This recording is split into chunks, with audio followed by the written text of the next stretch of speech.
Insanity. Chapter 3. Defining mental illness. The subject of the following course of lectures will be the science of psychiatry, which, as its name implies, is that of the treatment of mental disease. It is true that, in the strictest terms, we cannot speak of the mind as becoming diseased. Bryan Caplan.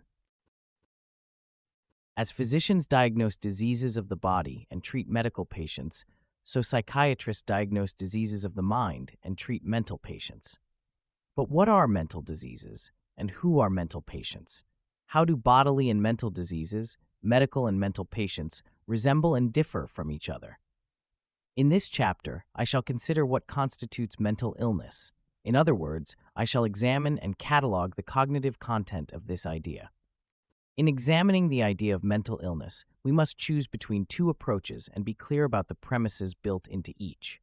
One approach is to examine mental diseases as if they were bona fide, literal diseases. In this view, the class called illness comprises several subclasses, such as infectious diseases, metabolic diseases, autoimmune diseases, and mental diseases.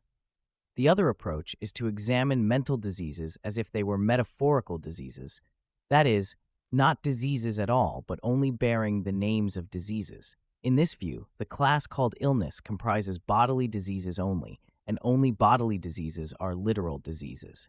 In order to present a clear and cogent, albeit critical account of what counts as mental illness, it is necessary, it seems to me, to go over this ground first from the conventional, currently accepted point of view, and treat mental illnesses as if they were illnesses. This is what I shall do in this chapter. In the next chapter, I shall present a similar analysis of the idea of being a mental patient. In a later chapter, I shall discuss mental illness as a metaphor. What counts as mental illness? Descriptions of mental illnesses as proven or putative brain diseases or as functional illnesses of the personality merely scratch the surface. After all, these are the two time-honored categories of mental illness, the organic and the functional. Max Hamilton, Nuffield Professor of Psychiatry at the University of Leeds, puts it this way. Mental illnesses. A. The functional psychoses. These are true illnesses in which a sharp break in the personality occurs, probably as a result of a neurophysiological disorder which so far has escaped detection. B. The organic states. These are true illnesses. These illnesses can be further classified as physical diseases. According to this view, both the functional and organic mental illnesses are physical diseases and true illnesses. Surely we can do better than this. Inasmuch as I devote several chapters to the most important meanings of mental illness, in this chapter I shall simply list and briefly explain its currently accepted criteria, Table 3.1. Table 3.1, Criteria of Mental Illness. Proven brain disease. Putative brain disease. A species of medical disorder, a treatable condition of brain or mind, distress, disability, disadvantage, normality, unhappiness, suffering, commutability, non-intentionality, irrationality, irresponsibility, deviance and crime, other miscellaneous criteria. Mental illness as proven brain disease. The brain is an organ, and diseases of the brain manifest themselves inter alia as disturbances of behavior. Until as recently as the Second World War, mental hospitals were full of patients with brain diseases, mostly neurosyphilis. However, diseases of the brain are brain diseases. It is confusing, misleading, and unnecessary to call them mental illnesses. It is important to keep in mind, in this connection, that neurosyphilis, general paresis, is the historical paradigm of insanity. The fact that many insane persons turned out to suffer from brain diseases has imprinted itself indelibly on the collective memory of psychiatry. As a result, psychiatrists continue to look for the twisted molecule behind every twisted thought, and if they cannot find it today, they are confident they will find it tomorrow. Such faith in science, like faith in God, is unshakable, and it is foolish and unnecessary to try to shake it.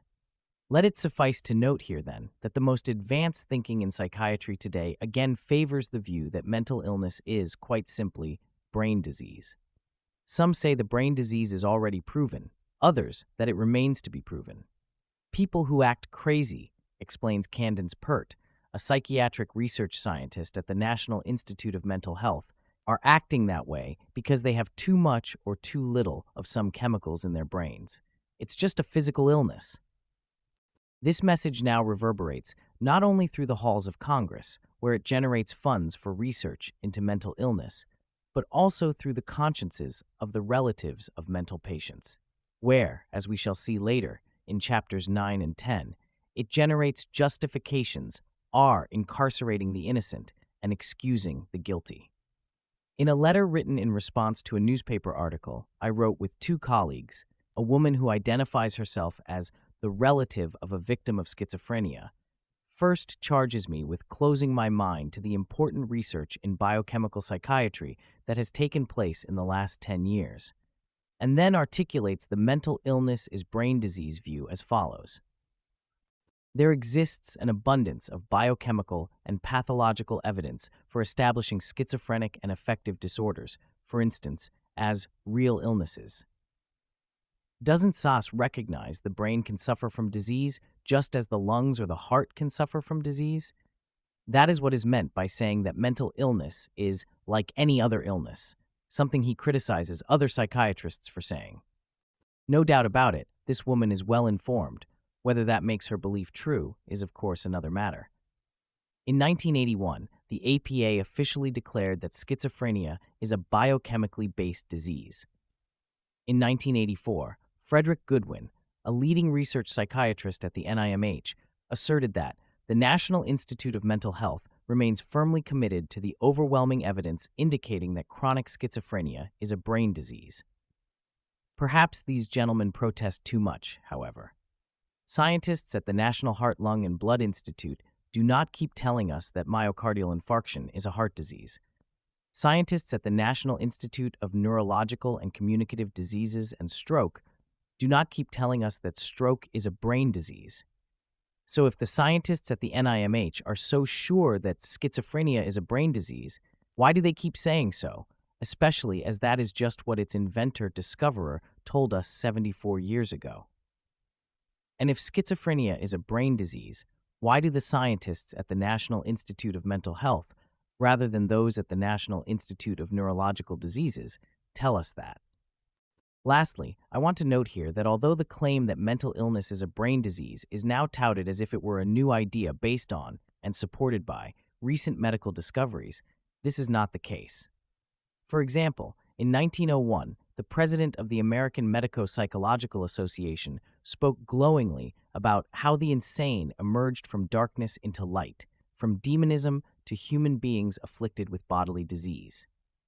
More recently, Linus Pauling, one of the foremost scientists of our age and the winner of 2 Nobel Prizes, asserted, "I believe that mental diseases are molecular diseases, the result of a biochemical abnormality in the human body." Most people may find it a daunting prospect to contemplate that such intellectual and scientific giants could be wrong. However, they might be wrong. It has happened before, and I think is happening again. Mental illness as putative brain disease.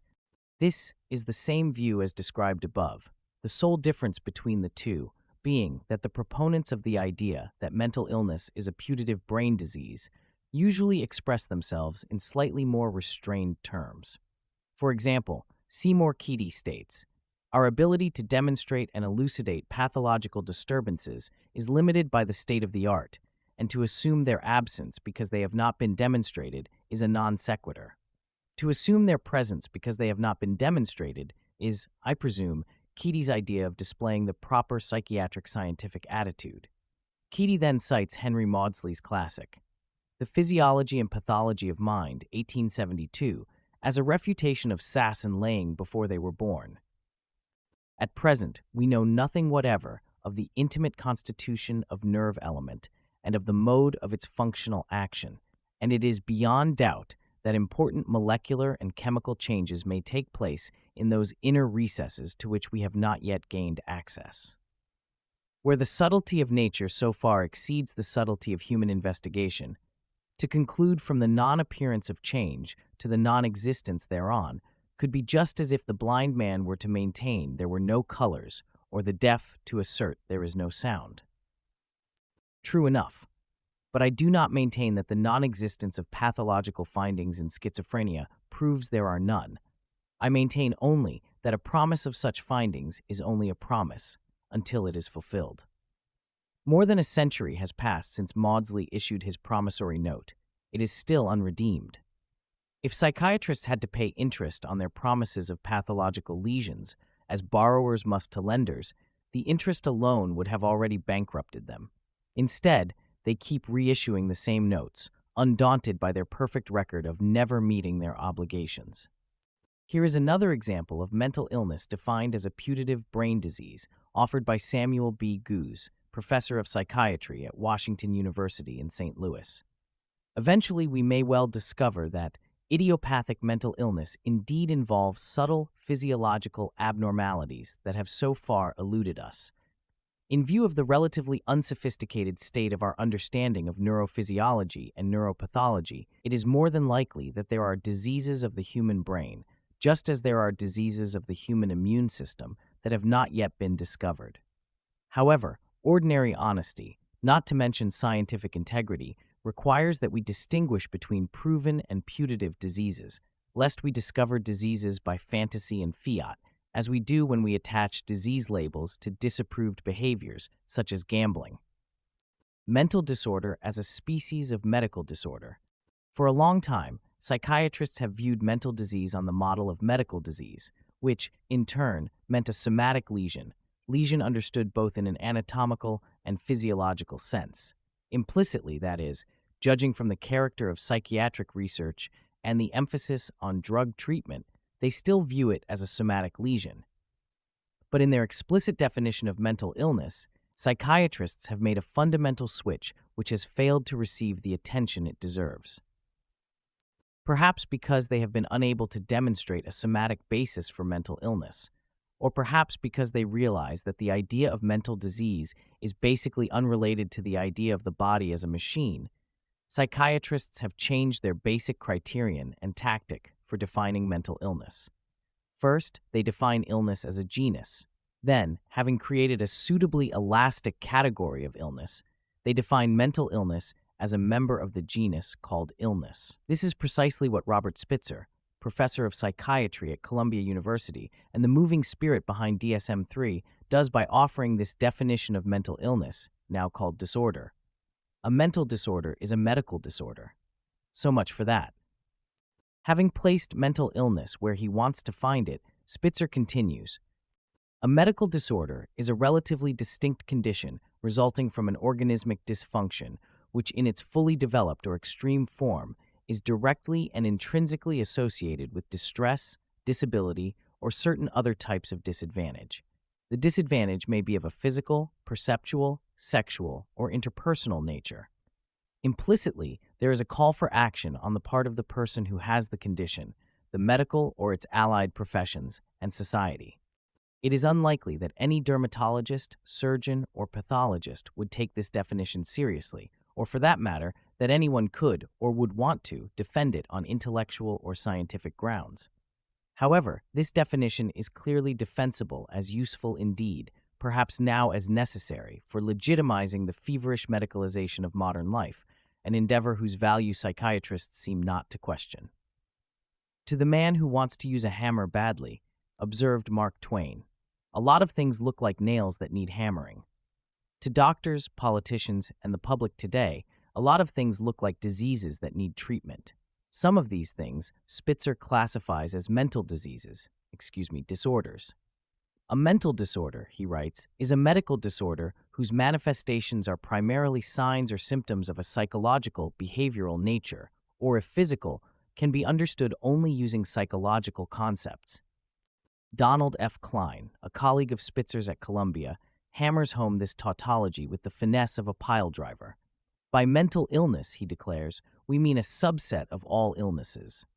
This certainly makes it easy for the psychiatrist to prove that mental illness is an illness, and that the psychiatrist is a medical specialist. It is all accomplished by fiat. See Figure 3.1. Mental illness as a treatable condition. Psychiatrists now often claim that a particular form of behavior is a mental illness because, as they put it, it responds to psychiatric treatment.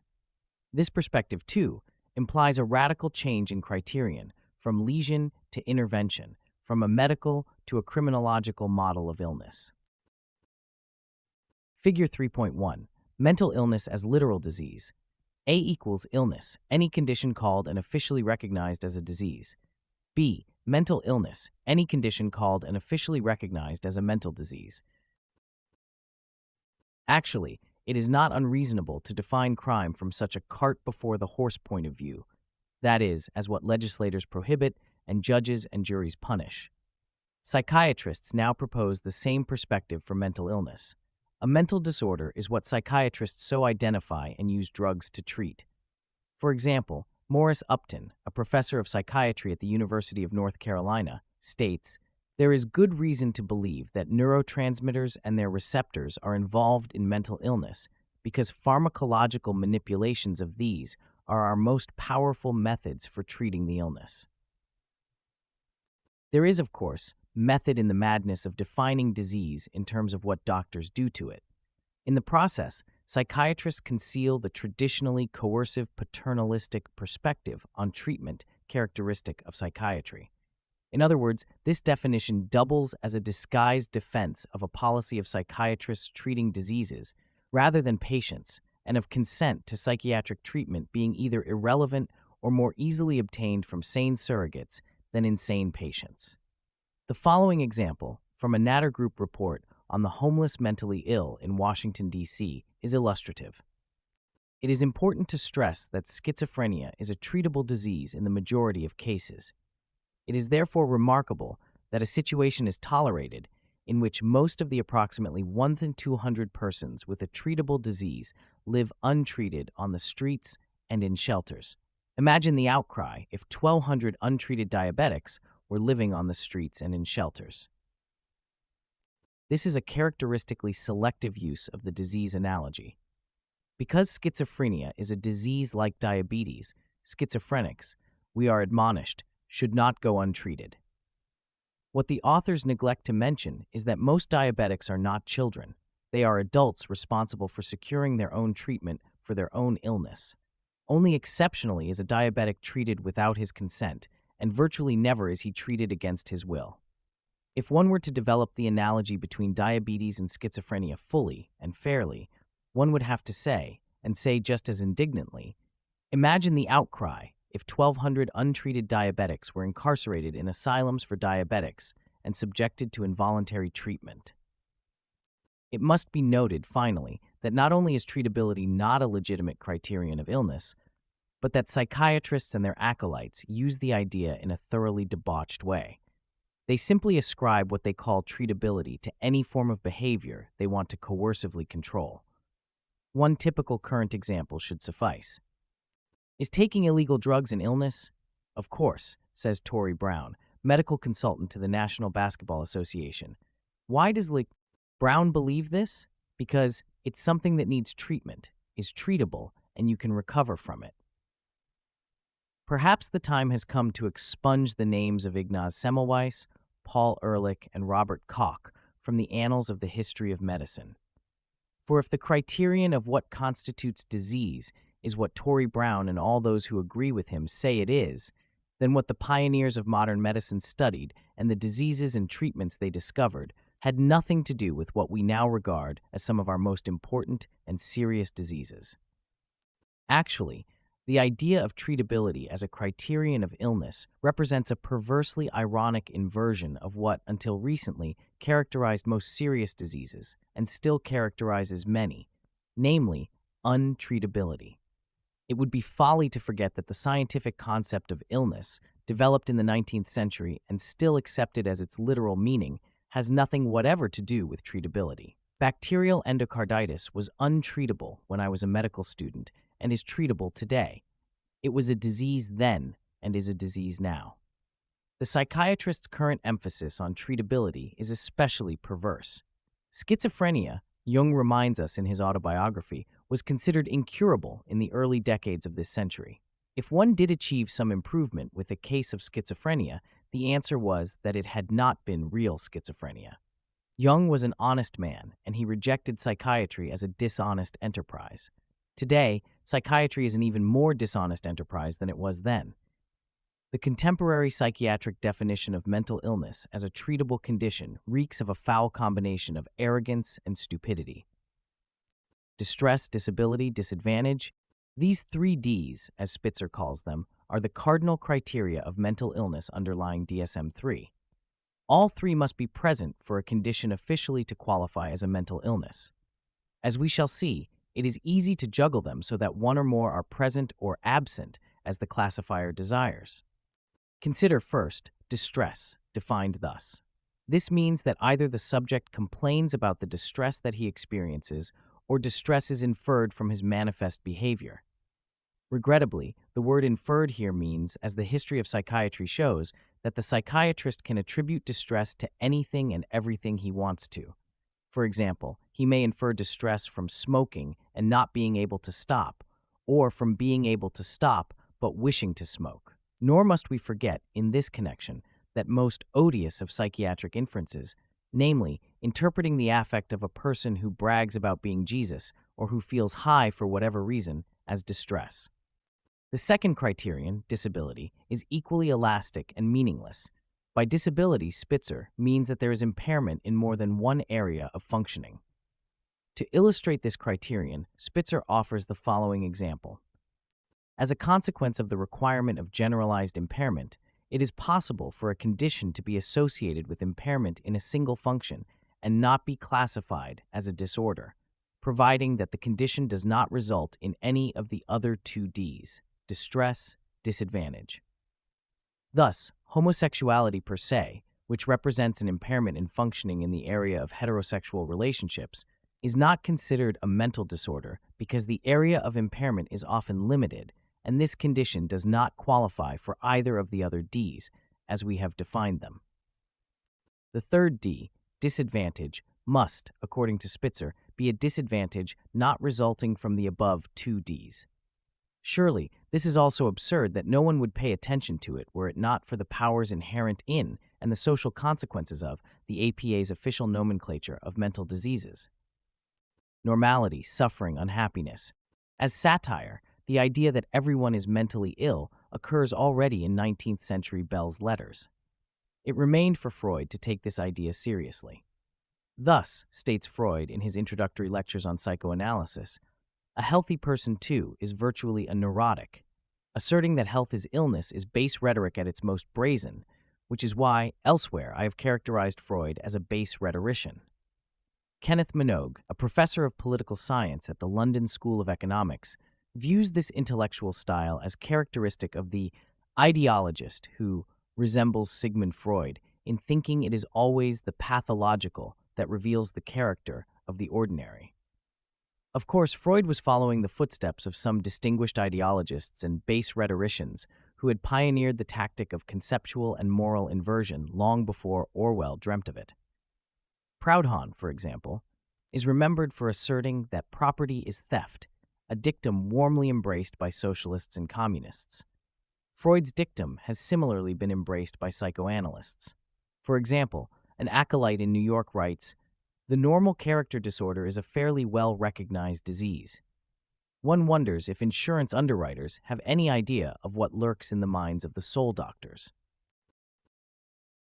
It should be kept in mind that before the Freudian Revolution, the psychiatrist was a physician who worked in a mental hospital, typically a public insane asylum, and that being categorized as insane meant being treated as a fit subject for psychiatric incarceration. For a marvelously entertaining and instructive spoof of what happens when a psychiatrist begins to view everyone around him as crazy, see the classic short story, The Psychiatrist, by the 19th century Brazilian physician-writer Machado de Assis. The universality of mental illness implicit in this line of thinking was given its imprimatur by a study that, in its day, was hailed as the most important post-World War II inquiry into the nature and epidemiology of mental illness. In Current Concepts of Positive Mental Health, the book that became the Bible of the community mental health movement, Marie Jahoda writes, "If it is reasonable to assume that such human conflicts are universal, we are all sick in different degrees. Actually, the differences between anyone and a psychotic may lie in the way he handles his conflicts. Apart from extremes, there is no agreement on the types of behavior which it is reasonable to call sick. Carl Menninger agrees. In The Vital Balance, he writes, "We say that all people have mental illness of different degrees at different times, and that sometimes some are much worse or better. And this is precisely what recent epidemiological studies have demonstrated. Gone forever is the notion that the mentally ill person is an exception. It is now accepted that most people have some degree of mental illness at some time." Menninger's view that everyone is mentally ill has now made its way into the very heart of the official diagnostic system of American psychiatry. In court testimony, under oath, Jay Katz, a professor of psychiatry at Yale, admitted that if you look at DSM-3, you can classify all of us under one rubric or another of mental disorder. Does this make Katz reject mental illness as a valid medical diagnosis?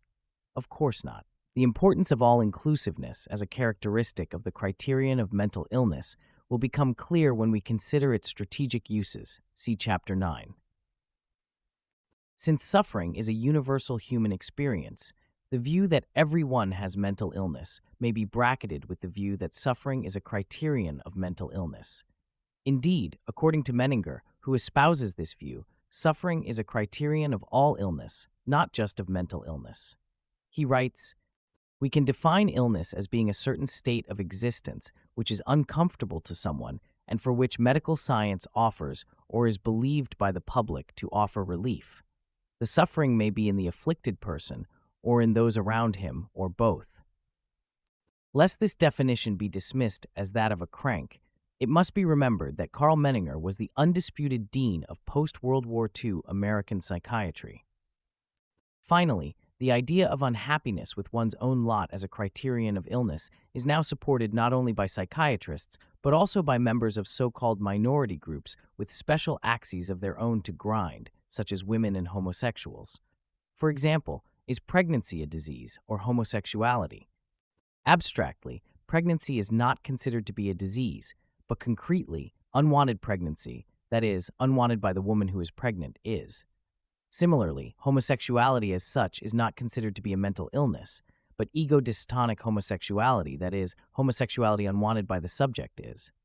Some of these definitions may seem especially compassionate or humane, as they appear to respect the subject's wishes concerning whether or not she or he wishes to be treated as ill. But this is a dangerous illusion. Physicians continue to define disease independently of whether the subject is or is not satisfied with his condition. They regard a person suffering from, say, diabetes or leukemia as ill, regardless of whether or not the patient is satisfied with having diabetes or leukemia, or even recognizes himself as having an illness. Similarly, psychiatrists define persons exhibiting what they call schizophrenia or mania as ill, even though such persons typically insist they are not ill and reject psychiatric help. Psychiatrists say that such patients deny their illness. Nor have psychiatrists really given up on homosexuality. According to Donald Klein, if an obligate homosexual becomes unhappy with his lot, tries to perform heterosexually and cannot, he thereby demonstrates operationally an intrinsic involuntary incapacity sufficient to elicit social concern, should be considered ill, and is entitled to the sick role. But suppose the homosexual is happy. Klein is not willing to declare him mentally healthy. The happy homosexual may be suspected of underlying disease, but currently the issue is moot. Is there anyone who may not be suspected of underlying disease, especially by psychiatrists? Mental illness as commutability. Precisely because there is no objectively verifiable criterion like a blood test or biopsy for ascertaining whether or not a person is mentally ill, the presence of this illness is often, and characteristically, inferred from the fact that the supposedly mentally ill person occupies the role of mental patient. This is the reason why persons who assume the role of mental patient, by asserting that they are mentally ill or seeking admission to a mental hospital, as well as those to whom the role is ascribed against their will by commitment to a mental hospital, are all viewed as mentally ill. This is also the reason why many official forms, such as applications for employment, driver's license, license to carry a gun, ask whether the applicant has ever been a patient in a mental hospital. If the person answers yes, there is no way he can ever prove that he was not mentally ill. Moreover, an affirmative answer creates the presumption that he is still mentally ill, a presumption the subject might find difficult to overcome. The fact that the presence of mental illness is typically inferred from the suspected subject's occupancy of the role of mental patient gives rise not only to circular definitions of the condition, but also to purely dispositional definitions of it, masquerading as descriptions. For example, in 1954, the Group for the Advancement of Psychiatry, GAP, an organization of leading American psychiatrists, proposed the following definition of mental illness. Mental illness shall mean an illness which so lessens the capacity of a person to maintain his judgment as to warrant his commitment to a mental institution. This idea may now seem antiquated, because according to the present rules of forensic psychiatry, a person cannot be committed for mental illness alone. He must also be dangerous to himself or others. This is another reminder of the fact that it is quite impossible to understand mental illness without knowing a good deal about its history, that is, about the changing fashions in psychiatric rhetoric and mental health policy. Commutability as a criterion of mental illness illustrates most dramatically the dissimilarities between bodily illness and mental illness, and the similarities between crime and mental illness, the latter two being identified, in part, by their consequences: incarceration in prison in case of felony, in a mental hospital in case of folly. The semantics of psychiatry also points to and reveals an intimate connection between insanity and incarceration. For about 2 centuries, from 1700 until 1900, the only persons regarded as suffering from a bona fide mental illness were patients legally classified as mad, usually called certified lunatics. Although the adjective certifiable as applied to mental patients has an increasingly old-fashioned ring to it, laymen, reporters, and even legal writers sometimes still use terms such as certifiable madman or certifiably insane. We must remember, too, that during the 18th and 19th centuries, the institution in which mental patients were housed were called lunatic asylums, not mental hospitals. The persons who did the confining were called alienists or mad doctors, not psychiatrists, and the persons confined were committed to the asylums by law, like criminals to prison.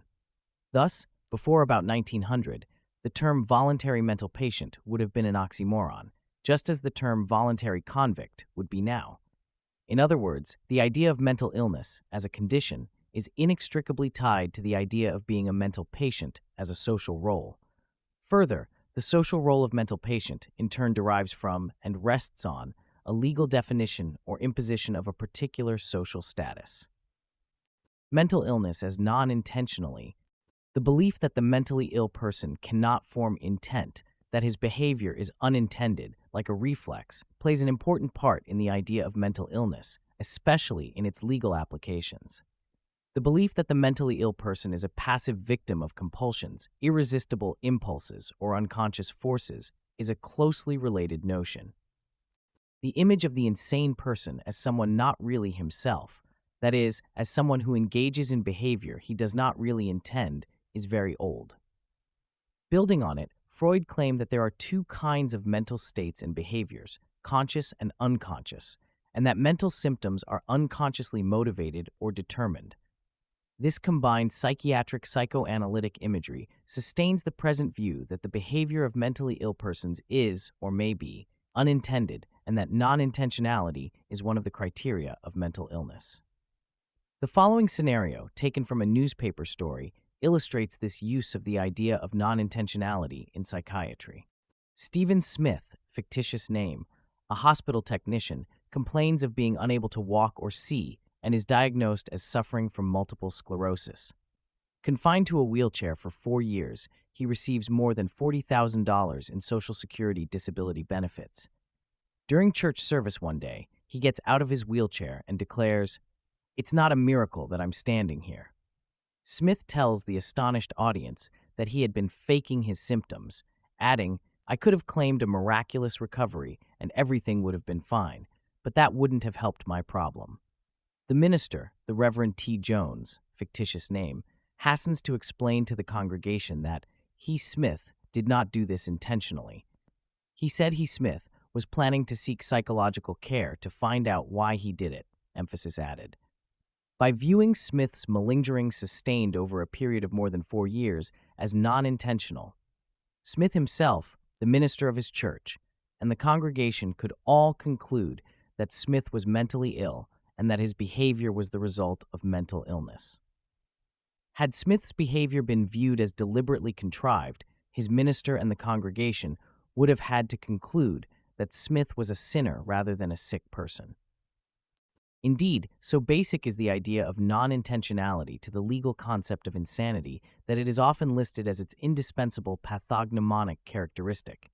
For example, Benjamin Gresham, an attorney, states, "The lunatic is, by definition, subject to a disease that creates forces beyond his control. The lunatic is regarded as unable to form intent," emphasis added. As I shall show later, this is patently untrue, see Chapter 7. However, it is precisely because this contention is false that it is so useful as a legal and scientific fiction. Consider in this connection the current view of alcoholism as a disease and the curious role of intentionality in it. The now fashionable psychiatric popular view of alcoholism exhibits a revealing doublethink and double talk. Asserting that alcoholism is a disease like diabetes, the advocates of this view add that blaming the alcoholic for his alcoholism is therefore just as mistaken and mischievous as would be blaming the diabetic for his diabetes, and that intentionality or willpower has nothing to do with getting well. Working the analogy for all it's worth, the propagandists assert that the alcoholic can no more intend or will to get over his disease than can the diabetic. On the other hand, the proponents of this view contend that in order to get over his disease, the alcoholic must abstain from drinking alcohol. But not drinking is an act of abstinence that only the alcoholic can intend or perform. This doublethink is nicely conveyed in the following letter written to Dear Abby, which she brings to us with her enthusiastic agreement. The American Medical Association does classify alcoholism as a disease. There is documented research showing that alcoholics have a different physiological makeup than non-alcoholics. Their enzymes, genes, hormones, and brain chemistry work together to create their abnormal reaction to alcohol. And yes, it is a genetic disease. It must be wonderful to know all this without having had to go to medical school. The writer and Dear Abby also know how to treat this disease. The alcoholic is never cured, but by abstaining from alcohol one day at a time, he can escape the hell of compulsive drinking. So, after telling us that alcoholism is a disease, the writer suddenly says, it is hell. Perhaps he and Dear Abby and a few other people are a little mixed up about what is a bodily disease, what is a mental disease, and what is hell. Are these 3 different things, or are they only 3 different names for the same thing? Mental illness as irrationality. The view that the insane person is irrational, and vice versa, is as old as the idea of mental illness itself. Often, the 2 terms are used synonymously. Nowadays, psychiatrists like to emphasize that the mentally ill person is sick, whereas lawyers like to emphasize that he is irrational. Thus, there is an interesting difference between them with respect to where, in the anatomy of madness, each locates the lesion. Psychiatrists, typically, say that mental illness is a disease because it is a proven or putative brain disease manifested by mental symptoms, whereas lawyers often say that mental illness is a disease because it is irrationality manifested by mental symptoms. This legal perspective on mental illness is most forcefully articulated by Herbert Fingaret, a professor of philosophy at the University of California in Santa Barbara. Insanity, mental illness, mental disease, these are not medical concepts, he asserts. While that may sound as if Fingaret were zeroing in on the metaphorical character of the idea of mental illness, nothing could be further from the truth. Fingaret wants to legitimize, not delegitimize, the psychiatrist's authority based on the idea of insanity, as the following excerpt shows. Who are the insane? The insane are madmen, crazy persons bereft of reason. They are persons whose conduct is irrational because they themselves are irrational persons. To those who have observed an insane person, it is evident. But surely we can observe an insane person only when we know he is insane. And how do we know that? Fingeret's voluminous writings on the subject leave no doubt that he regards the psychiatrist as the proper expert to tell us. Since Fingeret wants to legitimize the notion of insanity, he fills it with the content that would do so most convincingly for philosophers and other devotees of pure reason, namely, irrationality. There is a notion which lies at the heart of the idea of insanity. It is irrationality. Having seized upon the notion of irrationality, we have grasped what is the most distinctive element in insanity. Mental health and mental illness are thus categories rooted in the spiritual. Both the mentally healthy and the mentally ill suffer, but the suffering of the mentally ill is rooted in irrationality. The mind that is ill is the mind that is irrational.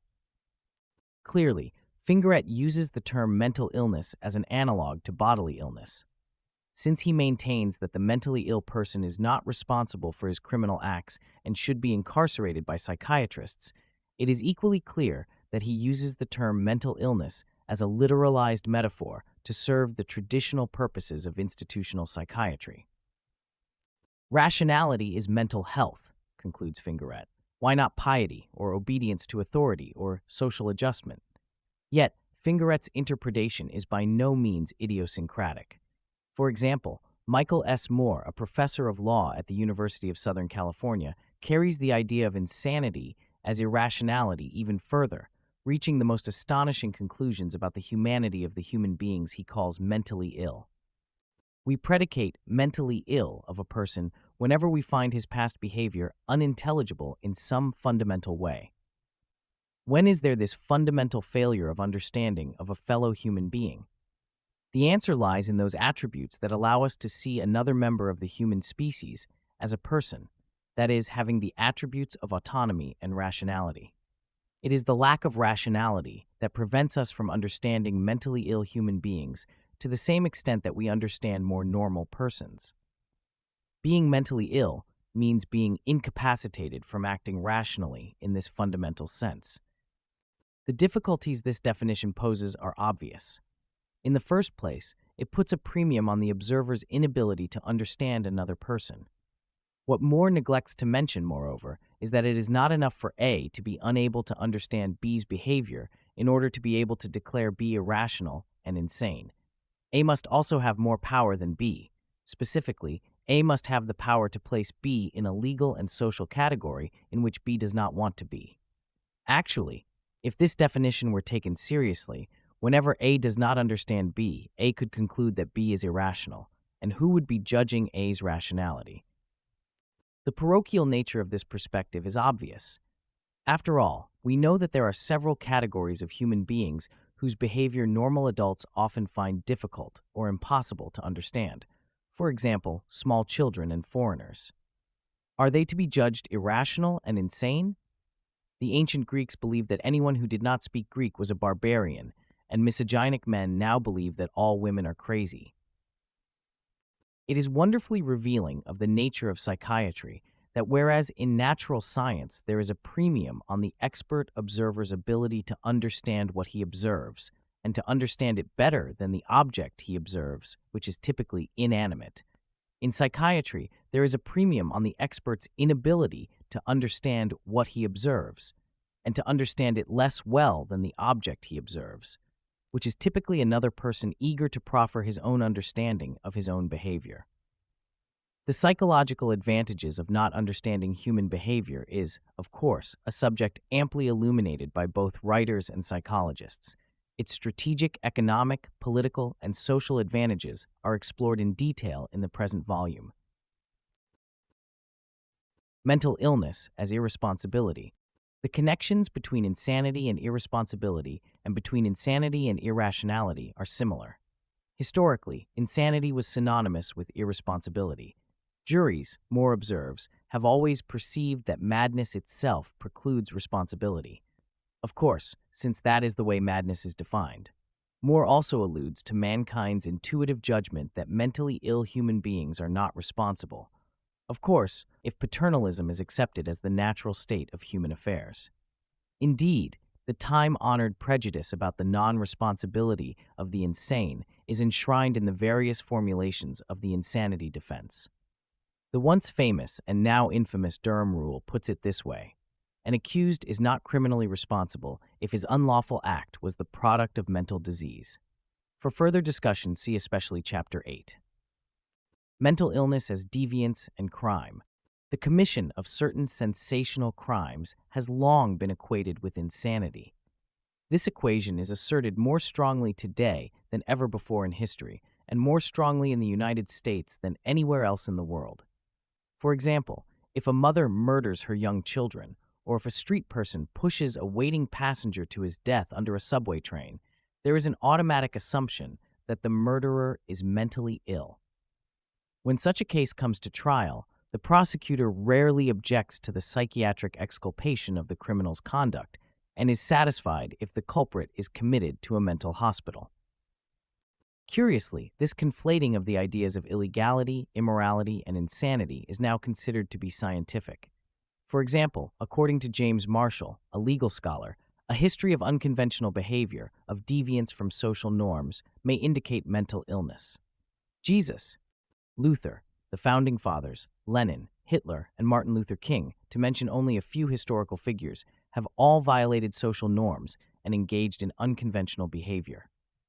Did they all have a mental illness? The positivistic psychiatric understanding of mental illness as social deviance stands condemned by its utter insensitivity to ethical and political issues.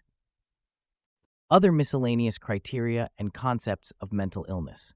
Although the criteria and concepts that lead psychiatrists and others to conclude that a particular behavior counts as a mental illness already listed are long enough, by no means do they encompass all of the odd suggestions that have been advanced in the psychiatric quest for the holy grail of defining this elusive condition.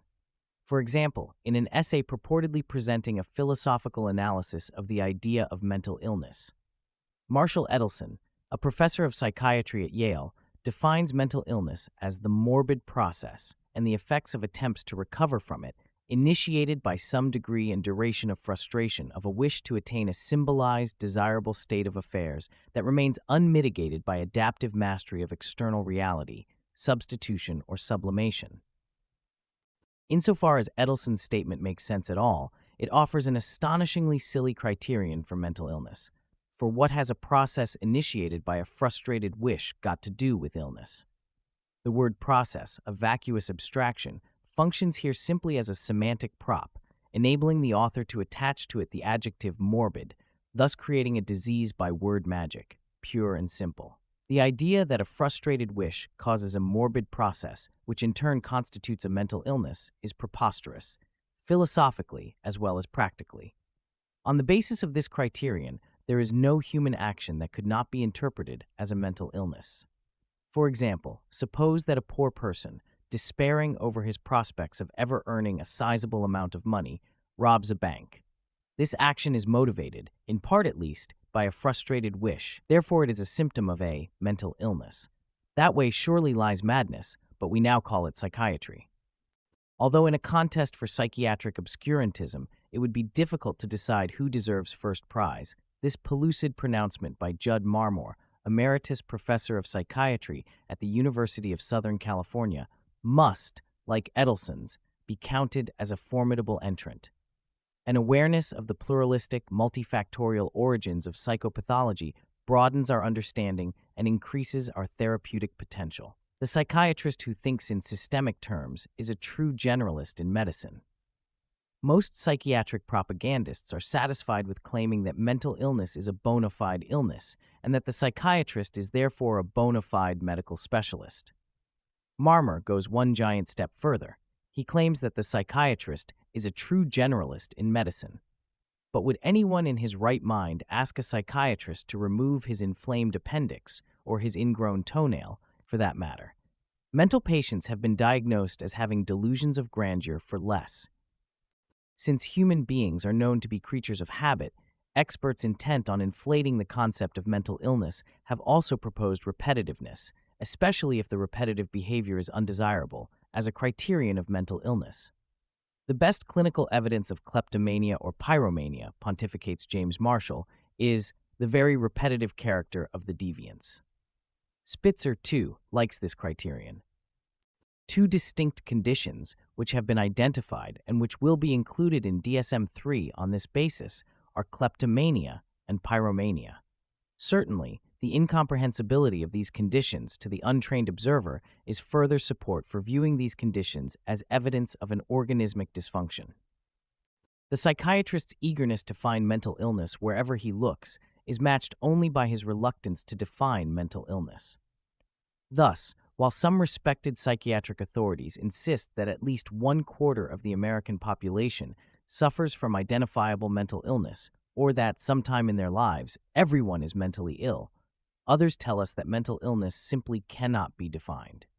Lawrence C. Kolb, professor of psychiatry at Columbia University's College of Physicians and Surgeons and the author of the classic Noyes Modern Clinical Psychiatry, writes, "Since all behavior is but a reaction to personality and life factors, it is not always easy to define criteria of mental illnesses. An unbroken line of continuity exists from normal behavior to neurotic and psychotic behavior. Perhaps the criteria of mental illness are largely the degree to which behavior becomes undesirably substitutive and symbolic, and the extent to which problems are dealt with in a neurotic manner rather than by rational decision." Since this was written, 1968, the term neurosis has been eliminated from the official diagnostic vocabulary of psychiatry, but the definition of mental illness, a term that has also been purged, has not become any more precise. In DSM-3, mental illness is replaced by mental disorder, which is defined as follows. Although this manual provides a classification of mental disorders, there is no satisfactory definition that specifies precise boundaries for the concept mental disorder, also true for such concepts as physical disorder and mental and physical health. In DSM-3, each of the mental disorders is conceptualized as a clinically significant behavioral or psychological syndrome or pattern that occurs in an individual and that is typically associated with either a painful symptom, distress, or impairment in one or more important areas of functioning, disability. The authors of DSM-3 are of course wrong when they assert that there is no satisfactory definition of physical disorder. Most bodily illnesses, for example, arthritis, arteriosclerosis, hypertension, myocardial infarction, tuberculosis, syphilis, mumps, measles, poliomyelitis, malignant melanoma, subdural hematoma, need one go on, are clearly defined and can be objectively and reliably identified. The assertion that physicians have the same difficulty defining medical diseases as psychiatrists have defining mental diseases is false. The rest of this passage, with its plethora of semantic pretensions, exemplified by the terms clinically significant, syndrome, distress, and disability that do the work of code words, is reminiscent of Edelson's obscurantism. In short, the authors of DSM-3 offer us a definition of mental disorder so obscure and all-inclusive as to be meaningless. Although modern existential or so-called will psychologists like to emphasize their disagreements with the deterministic philosophy underlying psychiatry and psychoanalysis, they too love the ideas of mental health and mental illness, which they define in accordance with their own concepts of virtue and wickedness.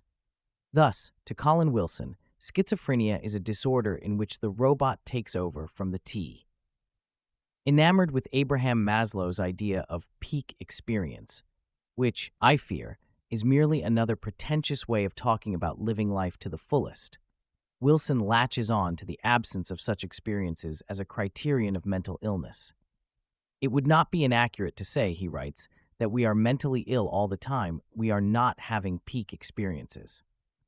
This is going from the medical model of mental illness to what we might dub the artistic model of it. Everyone who is not creative, whatever that might mean, is mentally sick. Under the band-aid of existential rhetoric, there remains the festering old sore of mental illness. This survey of the current criteria of mental illness would be incomplete without mentioning religiosity as psychopathology.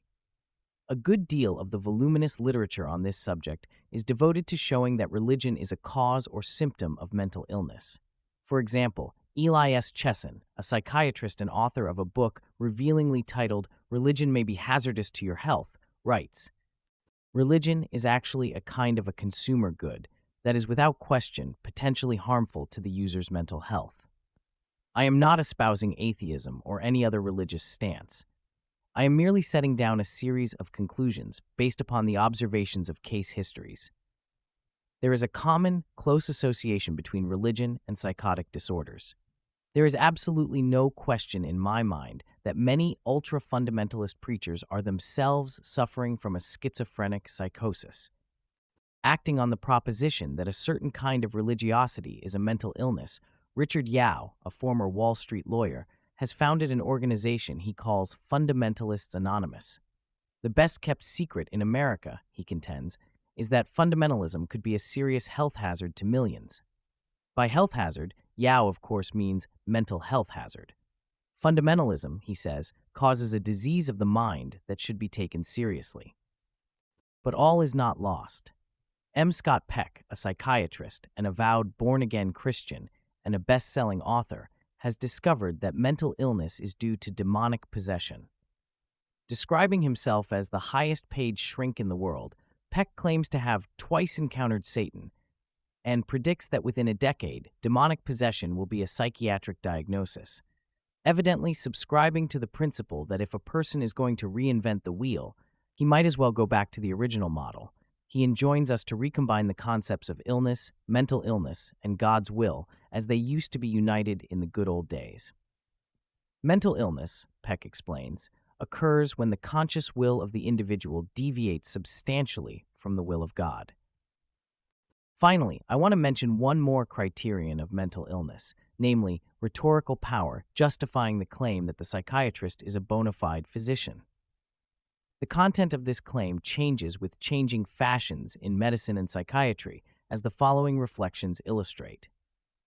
When I was a young psychiatrist, my colleagues rationalized their medical pretensions by claiming that unconscious conflicts in the human mind caused bodily diseases. The medical value of psychoanalysis thus lay in discovering and demonstrating the supposedly psychiatric etiology of bodily diseases, such as asthma, peptic ulcer, or ulcerative colitis, and in promising to cure them by means of psychotherapy. Accordingly, the magic phrases justifying the psychiatrist's inclusion in the medical community, in which his role has rightly been that of a perennial pariah, were psychoanalysis and psychosomatic medicine. Now that one am an old psychiatrist, my colleagues rationalize their medical pretensions by reviving the antique claim that diseases of the brain cause diseases of the mind. Thus, the medical value of psychiatry now lies in discovering and demonstrating the biological etiology of mental diseases, such as depression and schizophrenia, and promising to cure them by means of drugs. Accordingly, the magic phrases justifying the psychiatrist's inclusion in the medical community are biological psychiatry and psychopharmacology, plus ka-change. Critical observations concerning the criteria of mental illness. In the previous section, I have only scattered some critical comments on the various criteria of mental illness. Now one want to expand on what one consider to be their most serious shortcomings. Mental illness as brain disease, psychiatry's savior or destroyer. While the idea that mental diseases are brain diseases is as old as psychiatry, the popularity of this view has waxed and waned during the past 2 centuries. It was dominant at the beginning of the 19th century, was replaced by the concept of moral insanity at mid-century, became dominant again toward the end of the 19th century, was eclipsed by the psychoanalytic, psychodynamic perspective during the middle decades of the 20th century, and is now dominant once more. Thus, in a guest editorial in the influential American Medical News, John Hanley, a professor of psychiatry at the University of California at Los Angeles, states, "Now, it is in the tradition of such experts, medical specialists, that they are masters of a body of knowledge about an organ system. What is the organ system of psychiatrists? If the domain of the cardiologist is the heart and circulatory system, then surely the domain of the psychiatrist is the brain and its system therein. To qualify and survive as physician specialists, we must become better brain scientists." This definition is at once descriptive and prescriptive. It not only identifies psychiatry as the study of the brain and its system therein, but also promotes this definition as necessary for the psychiatrist's survival as a physician specialist. It is not clear, however, why the psychiatrist's survival as a physician should concern us, or why we should assume, prima facie, that it is desirable. Phrenologists and homeopaths failed to survive as medical specialists, and few would regard their passing as a loss. In short, except for psychiatrists who place their loyalty to their guild above their loyalty to science, human welfare, or just plain common sense, the demise of psychiatry as a medical specialty is not, ipso facto, a calamity. To be sure, if psychiatrists are especially knowledgeable about the brain and the diseases that affect it, as Hanley and others claim, then they have a legitimate claim to being regarded as medical specialists. But if the domain of psychiatry is the brain and its system therein, then the difference between neurology and psychiatry is the same as that between a glass half full and a glass half empty. Maintaining such a distinction without a difference is indefensible both scientifically and economically. Given such a case, and if academic institutions aspire to be scientific and the law rationally enlightened, educators ought to teach either neurology or psychiatry, but not both. The law ought to recognize either neurology or psychiatry, but not both. And the government and insurance companies ought to pay for either neurological or psychiatric illnesses, but not for both. However, I would not advise anyone to hold his breath until that day arrives. I am pointing to a contradiction in the classic psychiatric claim that I think most people, and especially psychiatrists, overlook. Namely, that as soon as a disease thought to be mental is proven to be physical, it is removed from the domain of psychiatry and placed in that of medicine, to be treated henceforth by internists, neurologists, or neurosurgeons. This is what happened with paresis, pellagra, epilepsy, and brain tumors. It is an ironic paradox, then, that while definitive proof that mental illnesses are brain diseases would destroy psychiatry's raison d'etre as a medical specialty distinct and separate from neurology, the claim that mental illness is a brain disease has served and continues to serve as the psychiatrist's most effective justification for legitimacy as an independent medical discipline. Are mental illnesses brain diseases? What shall we make of the persistent psychiatric claim that the major psychoses, schizophrenia, and manic depression in particular, are proven neurochemical disorders of the brain? For example, Abram Hoffer and Humphrey Osmond, two prominent schizophrenia researchers and the originators of megavitamin therapy for mental illnesses, assert that schizophrenia is a physical disease, in the same way that pellagra and diabetes and mental retardation are physical diseases. The schizophrenic is a victim of a metabolic error in the chemistry of his body. Is this true or false? I am not an expert on the physiology of the central nervous system. I do no neurochemical research. I do not even prescribe drugs in my practice. But I can read. Hence, I know that ever since the earliest days of psychiatry, psychiatrists have claimed that mental diseases are brain diseases, that pathologists have never been able to confirm these claims, and that nevertheless, these claims have sufficed to establish psychiatry as a medical specialty. Today, aided and abetted by a vast non-medical mental health industry and many lay mental health groups, psychiatrists have at last succeeded in elevating the claim that mental illness is brain disease to the status of unchallengeable dogma. From the contemporary, conventionally accepted psychiatric point of view, rejecting the reality of the somatic basis of schizophrenia is just as absurd as rejecting the reality of the somatic basis of diabetes. Still, I believe this crucial psychiatric claim is either a monumental error or a monumental fraud, or a combination of both. In this book, and in many of my previous writings, I have assembled certain kinds of evidence in support of my position. Now, I want to offer additional evidence of a different sort in support of it, namely, the opinion of experts on diseases of the body, that is, pathologists. The testimony of pathology. Psychiatrists, as we saw, insist that schizophrenia and manic depressive psychosis are brain diseases. Textbooks of pathology describe and discuss all known bodily diseases, including brain diseases. Accordingly, one way to verify whether schizophrenia and manic depressive psychosis are brain diseases is to see what the authors of textbooks of pathology say about them. Well, the answer is that they do not say anything at all about these alleged diseases. They do not mention them, as they simply do not recognize mental illnesses as bodily diseases. The significance of this much neglected fact is enhanced by the pathologist's recognition of mental retardation, not as a disease to be sure, but as the manifestation of certain genetic disorders, such as Down syndrome, formerly known as Mongolism. In order to show that the psychiatric claim, now widely shared by lay mental health groups, that the major psychoses are proven brain diseases is completely unsupported by the opinion of pathologists, I have reviewed the principal contemporary textbooks of pathology with the following result. Stanley L. Robbins, professor of pathology at Boston University Medical School, is the senior author of what is perhaps the most widely used textbook in the field, Pathologic Basis of Disease, 3rd ed. In this work, running to almost 1,500 pages, there is no mention of schizophrenia, manic depression, or any mental illness. Revealingly, the authors, who thus implicitly reject the reality or somatic basis of mental illness, do recognize the reality of the somatic basis of mental retardation. In the chapter on genetic disorders, they describe and discuss Down syndrome as well as Klinefelter's syndrome, 2 genetic disorders causing intellectual impairment. Anderson's Pathology, a 2-volume work running to nearly 2,000 pages, edited by John M. Cassane, professor of pathology at Washington University in St. Louis, also makes no mention of schizophrenia or manic depression. Finally, the most comprehensive contemporary text on pathological physiology, Sodeman's Pathologic Physiology, 7th ed., is also completely silent on the subject of schizophrenia and manic depression.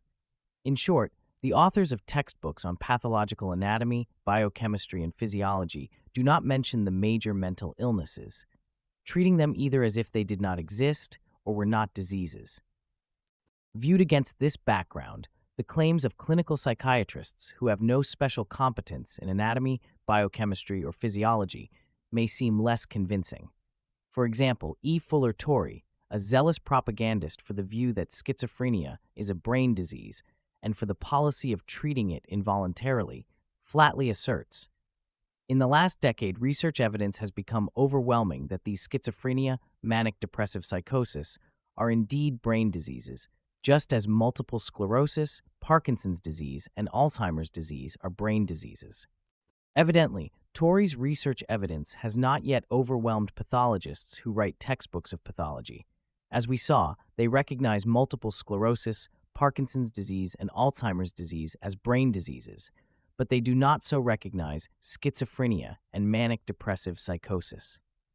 It is perhaps worth mentioning that defenders of the psychiatric faith ceaselessly criticize me for holding that mental diseases are not proven brain diseases, but never, absolutely never, address the inconsistency between their views and the pathologist's views on schizophrenia.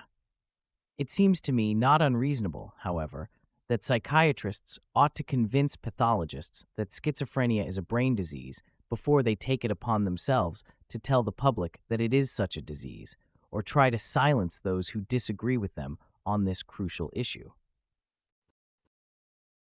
The testimony of internal medicine. In contrast to the way textbooks on pathology treat mental illnesses, textbooks of medicine, with chapters on schizophrenia and mood disorders written by psychiatrists, now present the major psychoses as proven brain diseases. For example, the reader of the 9th edition of the prestigious Harrison's Principles of Internal Medicine, 1980, the leading American textbook in the field, is authoritatively informed, as if it were a fact, that schizophrenia is a hereditary lifelong disease of the nervous system. Only 3 years later, in the 10th edition, 1983, the reader is told a quite different story. The dopamine hypothesis currently offers the most popular explanation for a biochemical mechanism of schizophrenia. The clinical potency of antipsychotic medications has been correlated with their ability to compete with dopamine at stereospecific dopamine binding sites. Furthermore, there is evidence that the schizophrenic-like psychosis produced by amphetamines is evoked either by a release of dopamine or by a heightened sensitivity in the dopamine receptors in the brain. Note that the explanation of schizophrenia offered here is advanced because it is the most popular, not because it is supported by the best evidence. The view that mental illness is brain disease has, of course, always been popular, and the writers of textbooks of medicine are evidently not above pandering to the craven desire of wanting to be on the winning side of a popularity contest. Indeed, Harrison's presents the affective psychoses in the same matter-of-fact way as proven brain diseases. Good evidence exists for the presence of genetic predisposition toward mood disorders. Recent work suggests that HLA-linked genes on chromosome 6 influence susceptibility to depressive disorders. Less work has been done on the neurochemical basis of mania, but it is believed to be due to an excess of norepinephrine, just as depressions are thought to be caused by a dearth of this neurotransmitter. These claims conflict with the views of experts on pathological anatomy and pathological physiology, who, as we saw, make no mention of such genetic and chemical lesions in their textbooks.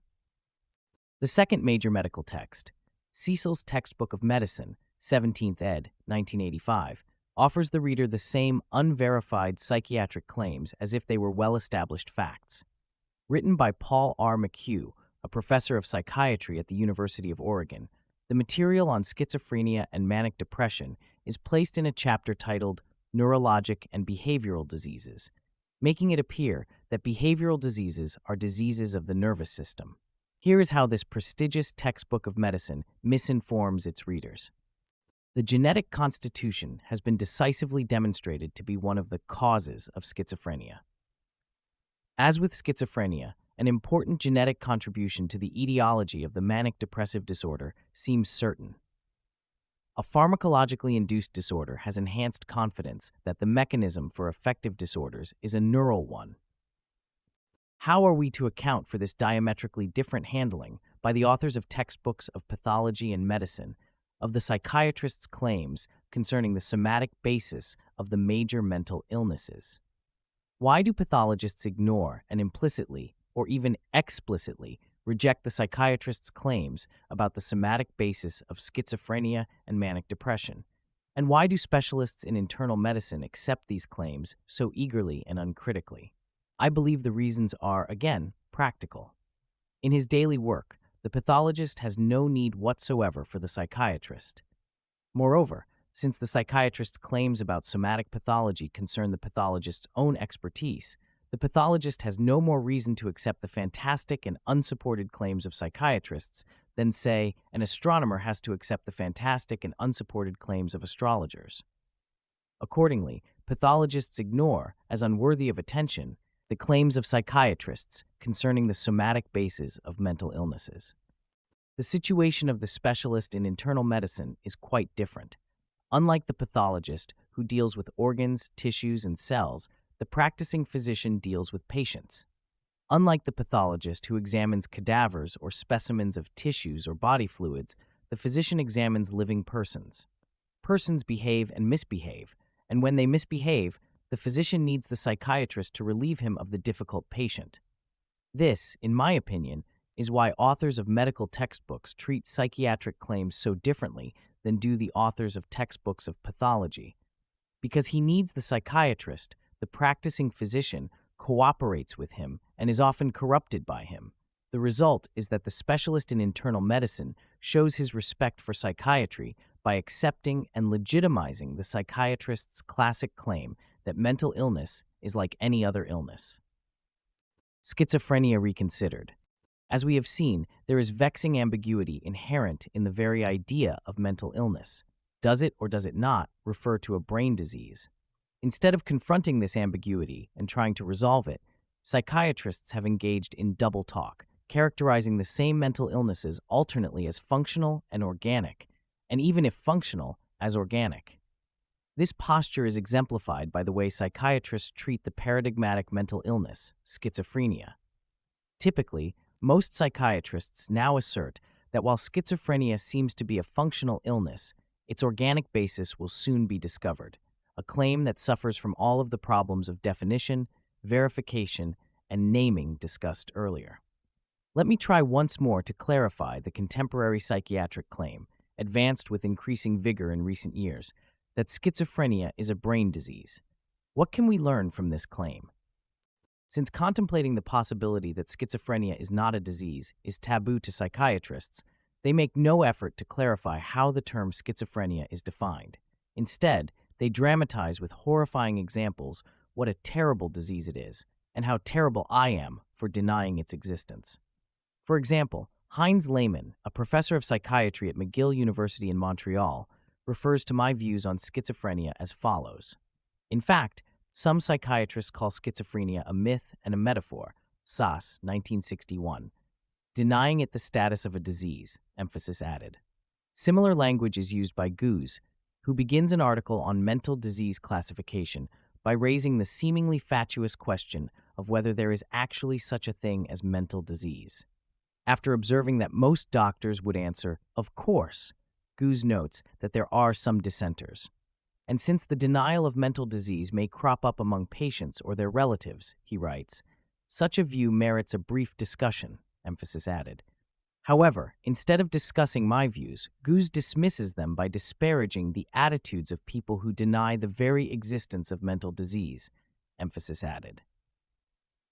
In a sense, psychiatrists like Lehmann and Goose are right in using the word denial to characterize my position concerning mental illness. However, I deny the miraculous transformation of malicious behavior into medical disease only because psychiatrists assert it, and I am accused of denying it only by those who believe in it, just as Jews deny the divinity of Jesus only because Christians assert it, and are accused of denying it only by those who believe in it. However, such assertions and denials mislead us from the nature of the controversy. The contention is about deeds, not words, about economic and political power, not theological or psychiatric abstractions. Before considering the content of the claim that schizophrenia is a brain disease, it is essential that we take notice of who are the persons who advance this claim most aggressively. They are psychiatrists and the relatives of schizophrenics. Non-psychiatric physicians and schizophrenic patients are notably unenthusiastic about this claim or expressly oppose it. For example, following the publication of a series of articles in the New York Times in March 1986 on schizophrenia as a brain disease, Ira Rose, the president of People Acting Together with Hope, wrote to thank the Times. We, as a parent support group, are extremely grateful for your series on schizophrenia. Recognition has long been overdue that this terrible brain disease is the fault neither of the victims nor their families, but is of neurobiological or genetic origin. We need the understanding and help of all society to see this disease as it truly is, a disabling brain disease. Although the information conveyed in such newspaper reports on schizophrenia may be untrue, the reports are very useful for answering the cui bono question, chapters 9 to 12. Moreover, if scientists, journalists, and educated people shut their eyes to the fact that the contention that schizophrenia is a brain disease pleases those who do not suffer from this alleged brain disease much more than those who supposedly do, then this observation itself ought to be considered an important element in what we mean by the term schizophrenia. I might add here, too, that the claim that schizophrenia is a brain disease does not prevent psychiatrists from also claiming that long-term psychotherapy is useful in treating schizophrenia. Long-term psychotherapy is not notably useful in treating other brain diseases, such as neurosyphilis or subdural hematoma. In their attempt to prove that schizophrenia is a disease, psychiatrists have gone to desperate lengths. For example, the late Silvano Arietti, recognized as one of the foremost modern authorities on schizophrenia, offered this nonsense to support his claim. When we consider the impact of schizophrenia on the present generation, there are about 40 million schizophrenics in the world. We conclude that no war in history has produced so many victims, wounded so many people. No earthquake has exacted so high a toll. No condition that we know of has deprived so many young people of the promise of life. After a lifetime of studying schizophrenia, Arietti seems to have forgotten that life can be a threat as well as a promise, and not only for young people. How does Arietti establish that schizophrenia is a disease? By asserting that it causes much suffering, by claiming that it is a disease characterized by an alteration in the way some cells function, and by the fact that some critics of psychiatry deny that schizophrenia is an illness. Some people, unfortunately among them even a few professionals, insist that schizophrenia does not exist, that it is a myth, and they succeed in getting considerable attention from the public and from the press because of the sensational nature of their statements. If we scratch the surface and search for the unconscious reasons for denying the existence of what is obvious and greatly disturbing, we eventually come to recognize that this denial is founded on a common and ancient prejudice toward mental illness. The fear of mental illness leads to its denial. The belief that we, too, may be wrongly labeled as schizophrenics leads to its denial. The apprehension that we may be secretly suffering from this disorder leads to its denial, emphasis added. Arrietty was sincere about the literal reality of psychiatry's sacred symbol and was duly rewarded for his faith by the keepers of the psychiatric keys. But sincerity is not necessarily a virtue.